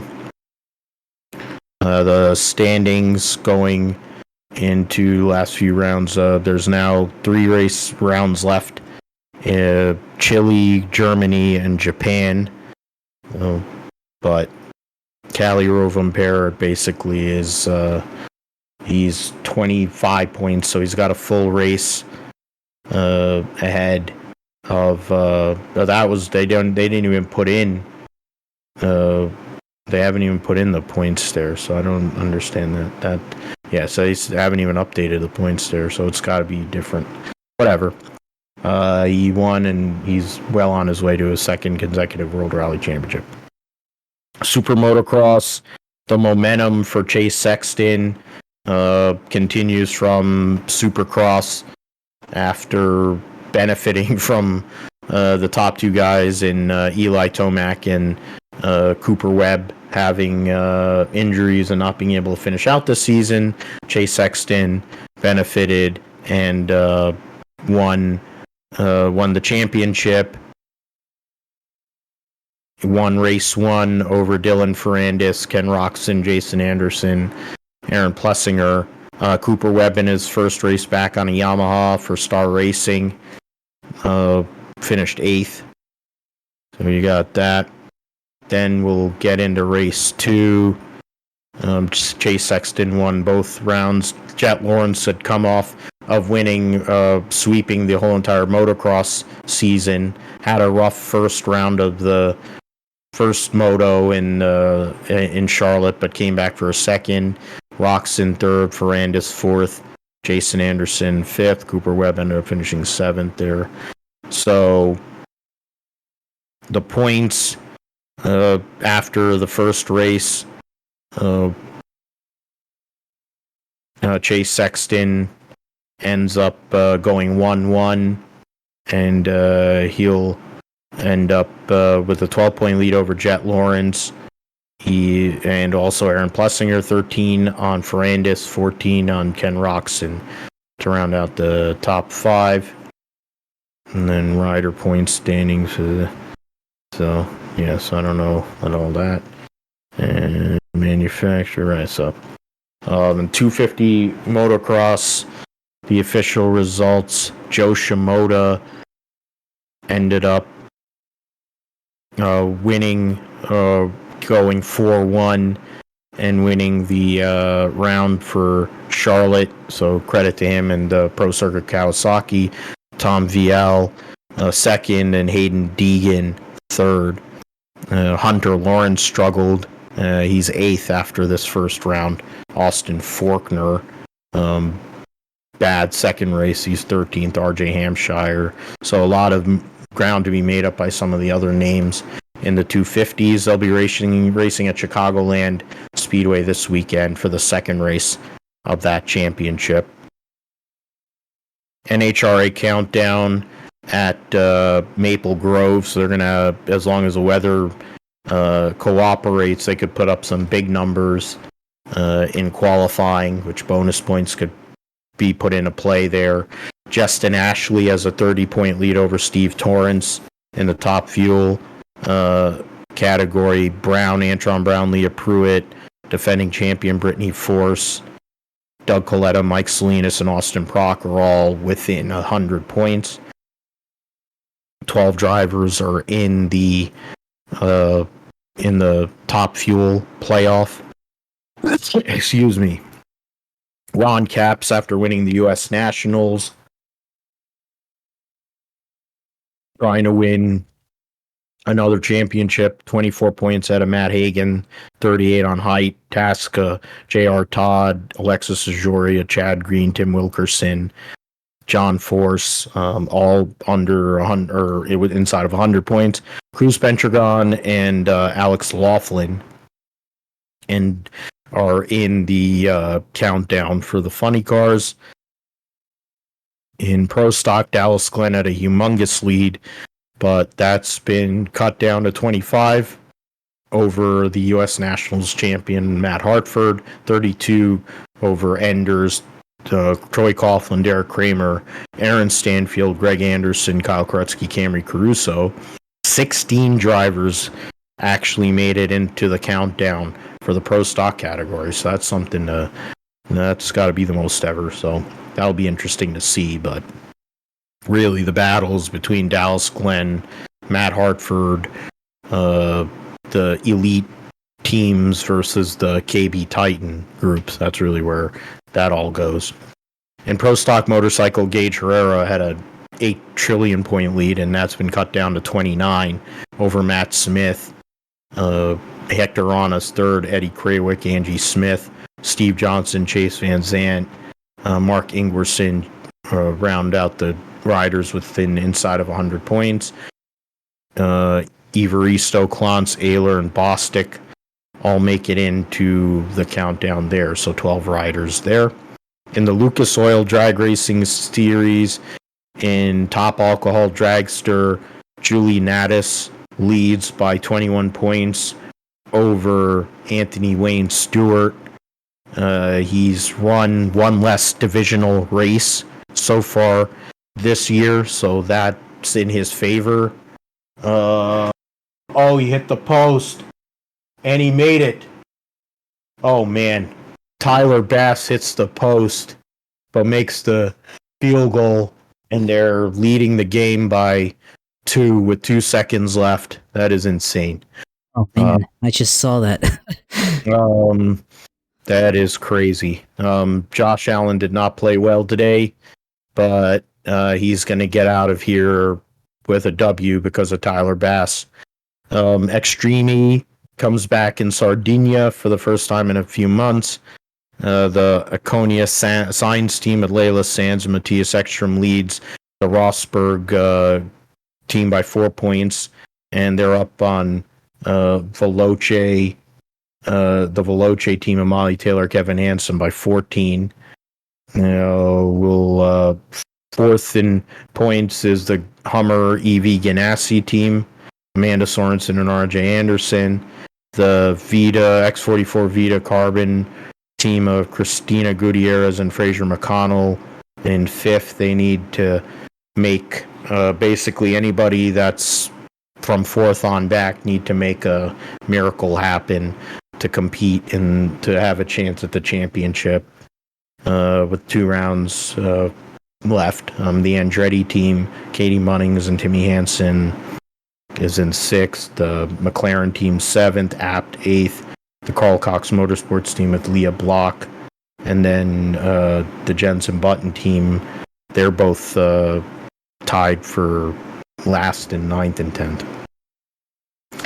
IMSA at Indianapolis, as I mentioned, all the classes will be racing there at Indianapolis. It's basically a dress rehearsal for next year's Enduro.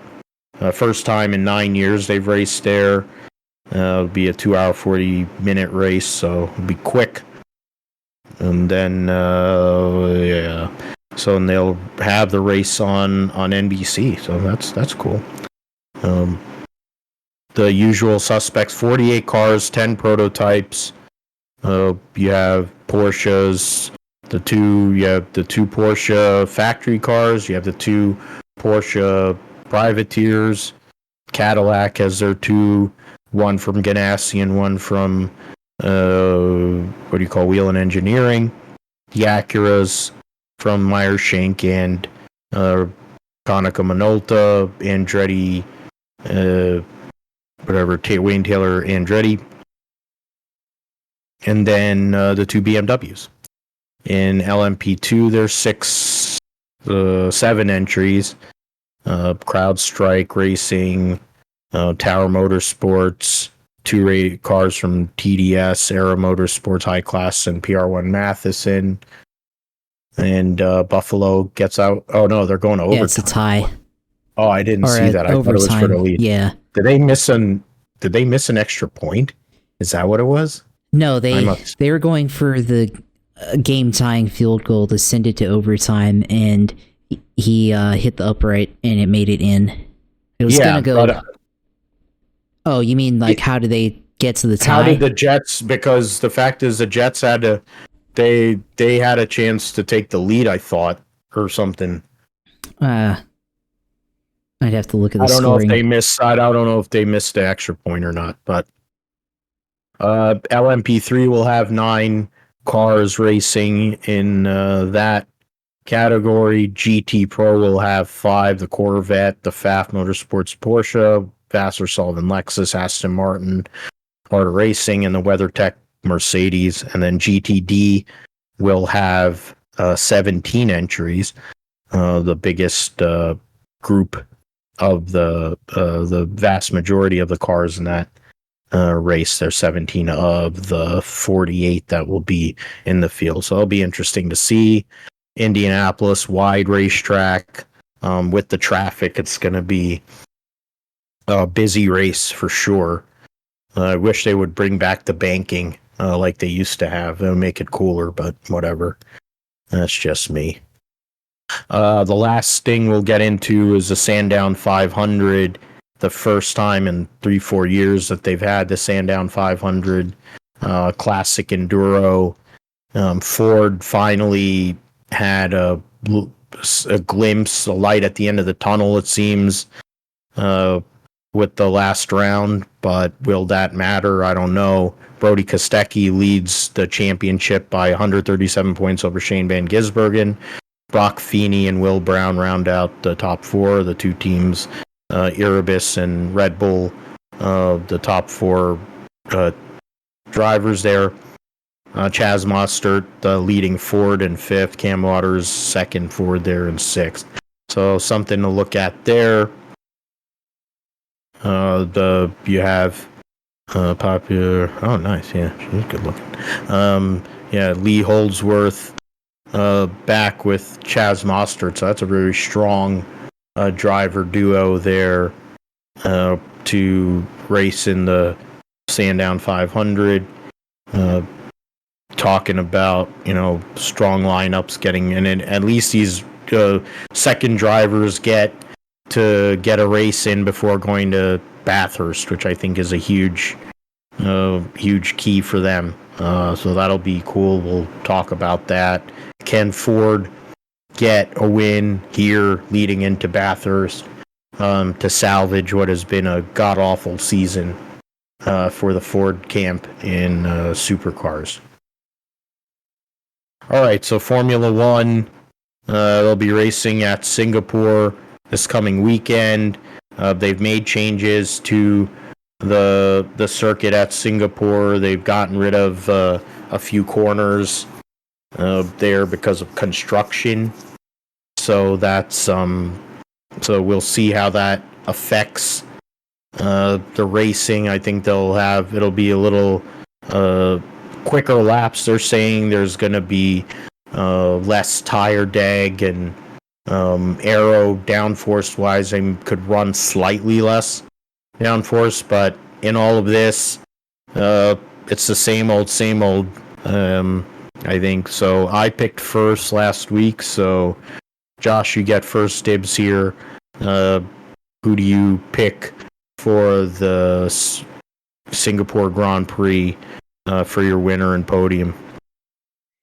Well, of course, we pick Max Verstappen to win, and then beyond that, I'm gonna go with Charles Leclerc. Well, no, I don't. I take that back. Not Charles Leclerc. I want Carlos Sainz in second, and then Checo Perez in third. Checo Perez in third. I'll go in second. The Fish Lips pick to go and continue this winning streak that F1 media and all these people are trying to force down our throat like it's some sort of amazing thing. Because he has the personality of cardboard and he's a tool. So yeah, Fish Lips to win. I'll go with Lando Norris in second. And I will go with what is it? I'll go with Charles Leclerc in third. Oh man, that's a huge return. Oh, yeah. He's going to the house. Oh, is the Jets? The Jets have won in overtime with a punt return. Oh, they might have hurt Bob Sala there. Gotta make sure.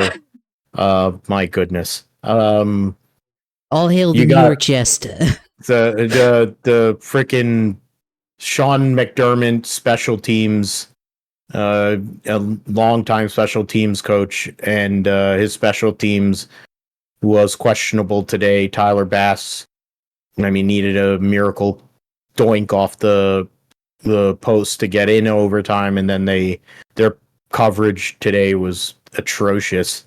So credit to the Jets. They may not have a quarterback, but they have a lot of other pieces in place. My third place finisher will be Charles Leclerc. I guess this is 9/11, 22 years since the tragedy, the horrible events of that day, and playing in New York for the Jets to go and Unbelievable. get that. That was just horrendous coverage. Did he okey doke that whoever that guy was in front of him was like half speed? They're not even running, they're all looking back. They're like, what the heck is going on?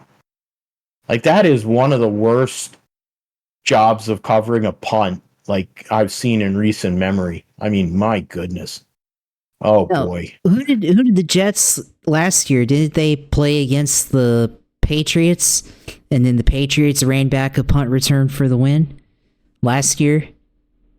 I think that sounds about right. Yeah. And now they do it to the Bills. Buffalo Bills. Wow. Man, I do not want to talk to Professor J right now. It's not like Josh Allen played well, so it's you gotta say, man, okay. All right, so let's move on, I guess, if it's possible. NASCAR trucks at Bristol.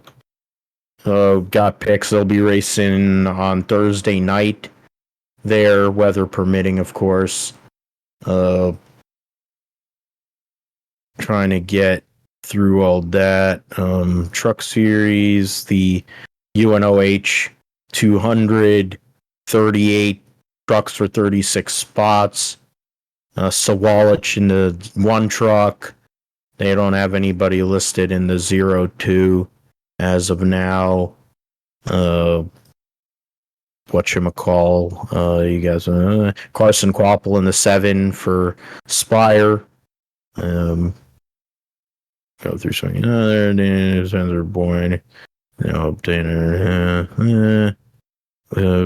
Van Alst in the 20. Stephen Malazzi will be racing for AM Racing in an Outback Steakhouse Ford. Shows how great social media is if you push hard enough there. There you go. Mason Maggio will be in the 33 for Reum. You got Bailey Curry in the 41. Danny Bone will be in the 44 truck for Nice. Jack Wood in the 51 for Kyle Busch Motorsports. Timmy Hill racing the Family 56. Jake Drew in the second Hattori truck. Connor Jones 66 for ThorSport. Parker Kligerman actually racing in the Henderson Motorsports 75. Of course, it's a home game for that team. Justin Carroll and their family number 90. Ty Majeski, Ben Rhodes there. So 38 for 36. Start of the second round. I'm going to go and pick. I'm going to pick Corey Heim to win this first race of the second round and lock themselves into Phoenix. My wild card pick for this race will be Parker Kligerman, because why not? They're a limited schedule. He's got good mojo going. He's the Henderson Motorsports team has a history of running well back in the day, of course, at Bristol. So we'll see what happens with that. So those are my choices. Definitely figure a playoff driver is going to win, though. What say you, Josh, for the truck series there? Yeah, I can definitely see that point that, truck series winner, playoff contender will win. So I'm, I was going to go with, I'll go with Carson Hocevar in this. I'll pick him. He's definitely done a good job this year, and I mean he's been better on the 1.5 miles, I think, but let's see what he can do on a short track here. So we'll go with him, and then I guess my wild card. You picked Parker, so I'll go with go with Roger Cruz. We haven't picked him as a wild card in a bit, so why not? So he's a decent driver, I think, and we'll see if he can do well on Bristol here. And is it Wednesday or Thursday night that they're racing? Thursday night. Thursday night. Yeah, I mean, and one other person I would say that we both didn't take, but I think would be a definite guy to look at if everything falls the right way is Carson Kvapil. He is very fast. He is one of the best young talents in short track racing right now. Alabama man is his father, the former Truck Series champion. So, I mean, Junior has a lot invested in him. I figure Carson Kvapil, if he isn't in an Xfinity car, here and probably he's going to get an Xfinity car next year part-time, but I think he'll be in a truck.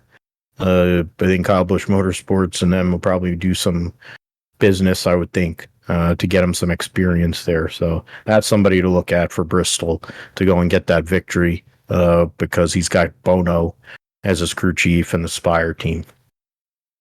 All right, so Xfinity Series, the Food City 300, 39 cars for 38 spots in that event. They'll be on Friday night. Got Perkins and Weatherman and Poole in the JDs. Cars Stephen Parsons and Chad Fincham for SS Greenlight. Daniel Hemrick, as mentioned, will be in the 10 for the remainder of the season because they're in the Owners' Championship. Derek Kraus in the 11 or whoever they'll be having there. Trevor Bain will be in the 19 for Gibbs. Connor Mozak in the 24. I think nobody's listed in the 35 yet for Emmerling Gase. Joe Graff back in the 38 for RSS. Rajah Caruth in the 44 for Alpha Prime after a brutal race last weekend at Kansas. Jeffrey Earnhardt in the 45 again. Nobody in the 53 for Emmerling Gase either. Timmy Hill making an attempt for MBM. Carl Long. Dale Jr. making one of his 2 starts that he'll make this round in this first round of the Xfinity playoffs. I think, no, it's not. I have to look at the schedule, but he's going to make 2 starts here in the next few weeks. Homestead.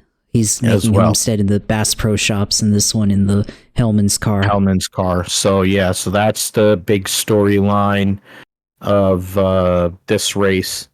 Josh, it's wide open for you. Are you going to pick your guy to go and get off the couch and win, or are we looking at the usual suspects on Friday night?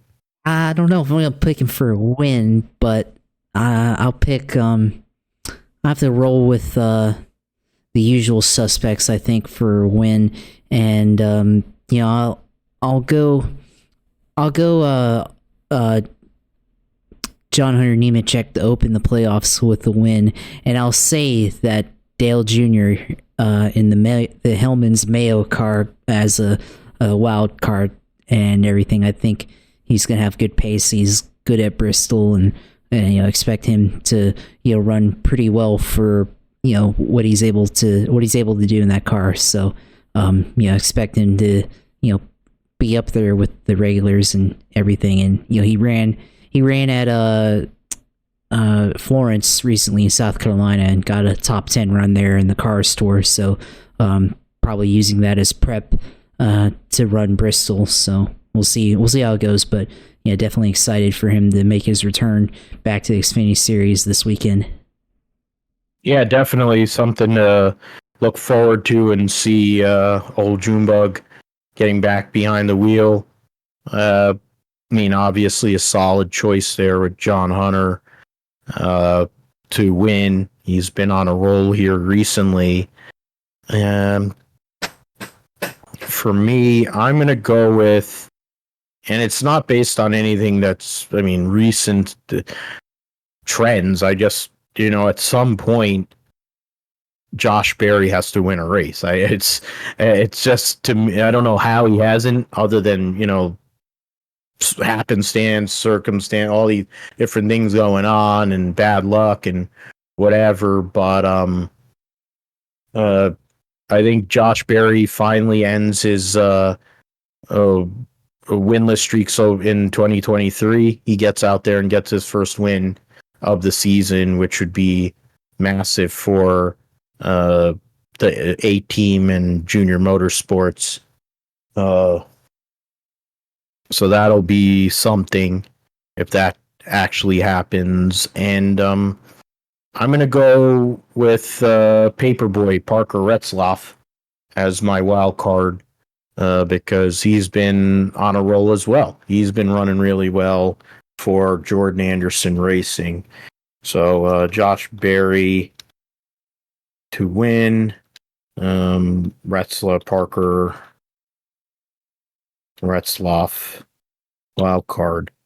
The Jordan Anderson team has made huge progress here this season, and Parker's got a lot of potential there, so it's something to look at there on Friday night. All right, so the last race we'll get into is the Bass Pro Shop Night America's Johnny Morris Bass Pro Shop America's Night Race. I mean, why can't they just call it the Food City 500 again? That worked. They'll be practice and qualifying Friday afternoon, and then of course they'll race on Saturday night. You got 36, so no DNQs there. I'm trying to go through your Worldwide Express for Chastain, Cindric with Menards, Monster. Okay. Bald Spot with Bass Pro Shops, Gear Wrench on Kevin Harvick, car Brad Keselowski, Castrol Edge, Nagu for Corey LaJoy, Cheddars and Alsco for Kyle Busch. Eric Almirola have IHOP back after he had Whataburger on last week. FedEx Freight for Denny Hamlin. Advance for Ryan Blaney. Rush Truck Centers and Cummins for Chase Briscoe. No sponsors listed for JJ Haley or AJ Allmendinger. Build Submarines for Christopher Buescher. Bass Pro as well for Martin Truex. Nothing listed for Christopher Bell. Motorcraft Quick Lane for Harrison Burton. Columbia Sportswear back on for Bubba Wilson in 23. Nothing listed for William Byron or Justin Haley. Loves and Dalo for Michael McDowell, a Hail Mary situation for him. Todd Gillen with Speedy Cash. Operating Engineers, whatever that is, for Ryan Preece. Eric Jones will be running the U.S. Air Force car. Tyler Reddick will be running the Jordan brand 45. Scott's brand for O'Richard. Biohaven, Jacob Companies for Cold Custard in the 51. Monster Energy for Keebler. Gainbridge on the 77 for Ty Dillon. BJ McLeod, nothing listed for him. Aerial Recovery for Daniel Suarez. Okay, so it's a cutoff race. Guys that need to make it in need help. Some guys are out. You got 7 points between Kevin Harvick and Martin Truex. You have Joey Logano's plus 12. You have Buescher and Bell plus 13. I'm gonna go with kind of a pseudo upset, pseudo wild card pick. I'm gonna go with Kevin Harvick to win. Kevin Harvick wins at Bristol to get a win in his final year and advance into the round of 12. my wild card selection for Saturday night's race, based on there's no like metric or anything I'm using for this. I am going to go. I'm gonna go with. I'll go with Suarez. I'll go with Daniel Suarez. I mean, he's had good history. I mean, he's done better on the dirt at Bristol here in recent years, but he seems to have a knack for the concrete racetracks. He put himself in the mix last week. Him and Travis Mack, they're trying to give themselves a shot to win their race. So we'll see what happens with that. So I'm picking Kevin Harvick. How about you, Josh? And I guess the other question, who do you see making it in, and who gets eliminated? So basically, I'm saying Kevin Harvick makes it in. When it comes to the point standings, I believe Martin Truex stays. I believe that Joey Logano gets knocked out, and I say Joey Logano's the one that gets knocked out. Kevin Harvick wins, and Martin Truex gets back in. Joey Logano, the defending series champion, will not make the round of 12 after, so it should be big, crazy deal there. But the pace shows. I mean, it could be Joey Logano wins his race, comes out of nowhere and does it, but that's who I think will get knocked out. Who do you pick for your winner and wild card, and who makes it in and who falls out, Josh? Yeah, that's a solid pick there. And I mean, first I'll get my winner. Yeah, I'll go with another kind of pseudo upset, but maybe a little bit more or less of an upset. More likely, Brad Keselowski goes out and wins. Finally, first victory for what's now known as RFK Racing, and Brad has done good on the concrete tracks as of late. They had, as a team, ran well here last year, and then ran well at Dover, which is very similar in some ways to Bristol. So had a top 10 run there. So I'm gonna pick Brad Keselowski, and then my wild card. Looking at this, looking at who's good, because I feel like if you take away the dirt, I feel like you can't really factor in dirt Bristol other than the fact that it's Bristol. And it's just so different. It takes an entirely different skill set to win there. But I'll go with a kind of a interesting pick here, and I'll go with Eric Jones. Eric Jones has been pretty good as of late, and I want to see how he can run here. Has kind of been okay. Hasn't been great this year, 27th in the standings, but last few races, it's definitely had slightly better results, since Watkins Glen. So, we'll see what they do here, this weekend. So, got that, and then for elimination, and who makes it in, I'm gonna say it stays the same. I think Truex doesn't make it in. And Joey Logano somehow squeaks his way in, and Harvick, I think Harvick still makes it into the playoffs. So I think it stays the same. So I think Bubba, it's a tall order for him. I mean, he's got to win. This is winner in. I mean, it's possible, but I don't really see it happening. And McDowell, even tougher deficit. And Stenhouse, kind of in the same position there. So, yeah, I think it stays the same, and we see the field as it is, move on. Yeah, and I mean, we definitely, we forgot, I don't know, I forgot that there was a truck race last week, but yeah, give credit to you, Josh. You picked the winner in the IndyCar, Xfinity, and the Cup race this past weekend. Oh man, I was close. I picked the guy who finished third in IndyCar. I picked, Barry. I had the guy who ended up finishing second. We both picked Parker Kligerman, but, I think that was kind of a straightforward one. I picked the guy that finished second in the Cup race as well. So I was close, but you were 3 for 3. So, yeah, that's pretty interesting because I feel like this year, I feel like I've been off in the picks, like somewhat.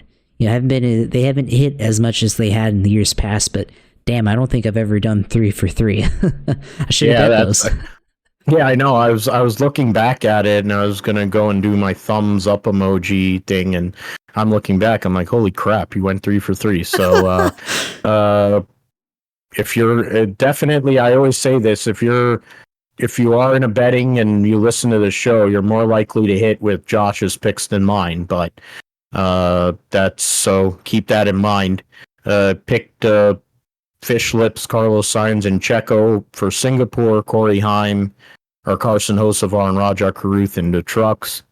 John Hunter Nemechek and Junebug in Xfinity, and Brad Keselowski and Eric Jones for the Cup Series race at Bristol, along with Martin Truex Jr. getting eliminated. So keep that all in mind. Josh, on top of being a great prognosticator, you're great at sim racing. So let's hear about what's going on in the world of iRacing and gaming in the sim segment. Yeah, of course. And, we talked about iRacing last week, all the new content that was coming for season 4, and, got a chance to, participate in some of that. The Acura ARX GTP, the flavor from Wayne Taylor Racing is out on iRacing now, along with the other GTP classes. So now we have a full set, like I talked about. So they had some series, 15-minute races throughout the week on there, and they ran some at Daytona on the road course, and definitely tried that. So hopefully I can have an opportunity to, because I actually need to get back into the B license class to be able to participate in C class and road racing right now. So I'm gonna have to, because I've had some bad. I was B class and I got demoted because I had some bad runs with Mazda and MX-5, but I'm close to getting back into it. So should be able to get back into it soon. And then they're running the IMSA iRacing series now, along with some of the other racing series and there. So you've got the IMSA Endurance series and you got the IMSA iRacing series. I actually haven't seen what differentiate. Something fell over in my house. I just heard, but I'm okay. But I'm trying to figure out what the differentiation is between because it looks like it's just 160 minutes for the IMSA Endurance series, and then the IMSA iRacing series is on iRacing is a 45 minute. So you have a 45 minute timed race and then a 160 minute longer feature race. So for Indianapolis Motor Speedway, and I think that's going to be the format for the rest of the year. So this season on iRacing. So that's pretty interesting there. Definitely gonna have to get into that. But looking to definitely compete in some of these endurance races and GTP class. Maybe if I feel like I have enough pace, we'll definitely try to enter the Rolex 24 on iRacing, which I think I'm gonna do it. I just have to make sure that I have the time to do it and everything. And if I don't do it in GTP, definitely gonna look at like one of the GT3 classes GT3 class, one of the cars to compete in there and put in some time. But that's something I've wanted to do for a while, just haven't found the time to do it. So I'm going to try to see if I can set aside this time to do it. And then the other iRacing series on there that's new, you have this new Mustang Skip Barber Challenge running the Ford Mustang FR500 on there, which actually, this is an old car, but I guess they're making a new series for it. That's at VIR this weekend. So, and they run Circuit of the Americas, Sebring, Lime Rock Park, Indy Road, Spa, Silverstone, Laguna Seca. So all the road courses, Road Atlanta, Sonoma Raceway, Donington Park, all the, I think, standard fare road courses that are on the iRacing schedule. GR Cup, Toyota GR Cup, and the GR86. That's at Laguna Seca this week, so definitely have to look at that one and everything. So those are probably the ones that I focus on this weekend. And oh yeah, Open Wheel C at Lime Rock Park as well. So the Indy Pro 2000 series there, and then on iRacing, on the oval side, I think they've got the iRacing. Yeah, the iRacing series this weekend. They're doing a special event for the Cup Series, racing the full distance Bristol race this weekend. So that should be interesting. Got the new Draft Master Series that we talked about. That's starting out at Daytona, and that's going to be in the Truck Series. That's a 20-lap sprint race, so that should be interesting. Let's see, series infos, cautions on. Cautions are disabled, so it's just a flat-out race. So that's interesting, and it's ranked. So let's yeah, that should be interesting. No cautions, kind of like that, because there'll probably be a lot of people taking themselves out of it. And then of course, iRacing NASCAR series, not the iRacing series, but just the regular fixed and open series at Bristol this weekend. Open Wheel C, IndyCar at Auto Club, so definitely have to hit up that one. And then Gen 4 at Auto Club as well, so that's probably on the itinerary there as well. So that's definitely a lot of choices to go out in iRacing. Didn't see the rain update this time, but that's okay. Definitely know that's a lot that could happen. A lot for them to put out a big release like that. But before we close this part out, let's see if I missed anything here on iRacing going on there. Just look at that real quick on iRacing Reddit and see if I missed anything. Let's see. I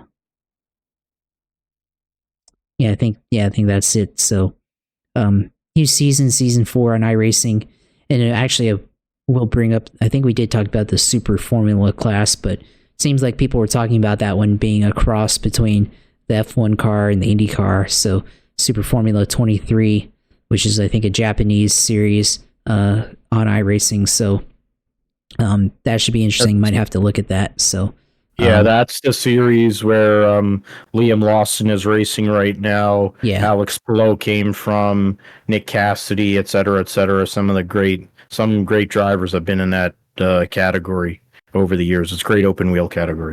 Yeah, but it's definitely a great category. Watching the videos definitely looks like it's kind of the best of IndyCar and F1. So definitely gonna have to look at that and see how does that play out. I have to get that content.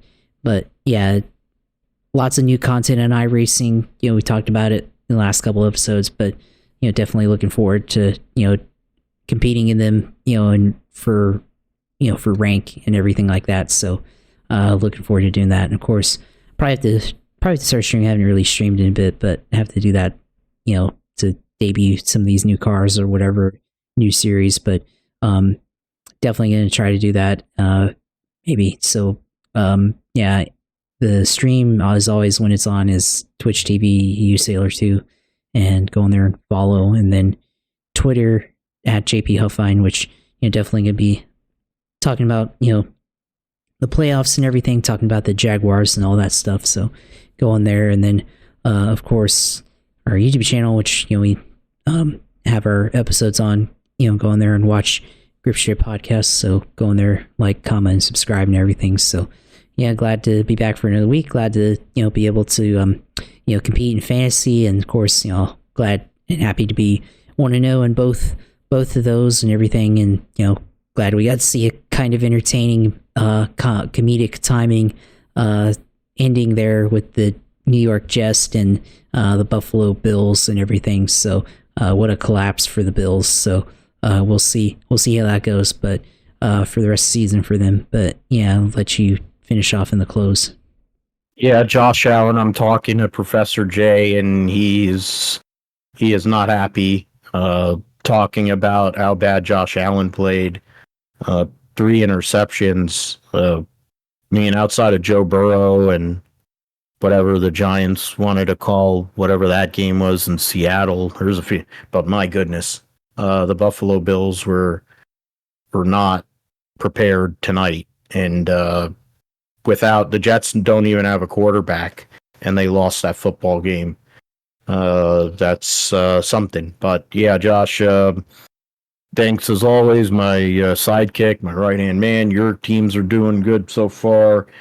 Got a lot of work to do early on. Got to keep on chopping to make the team better. The team's better. The 49ers, though, want to keep on upward trajectory. Got to win.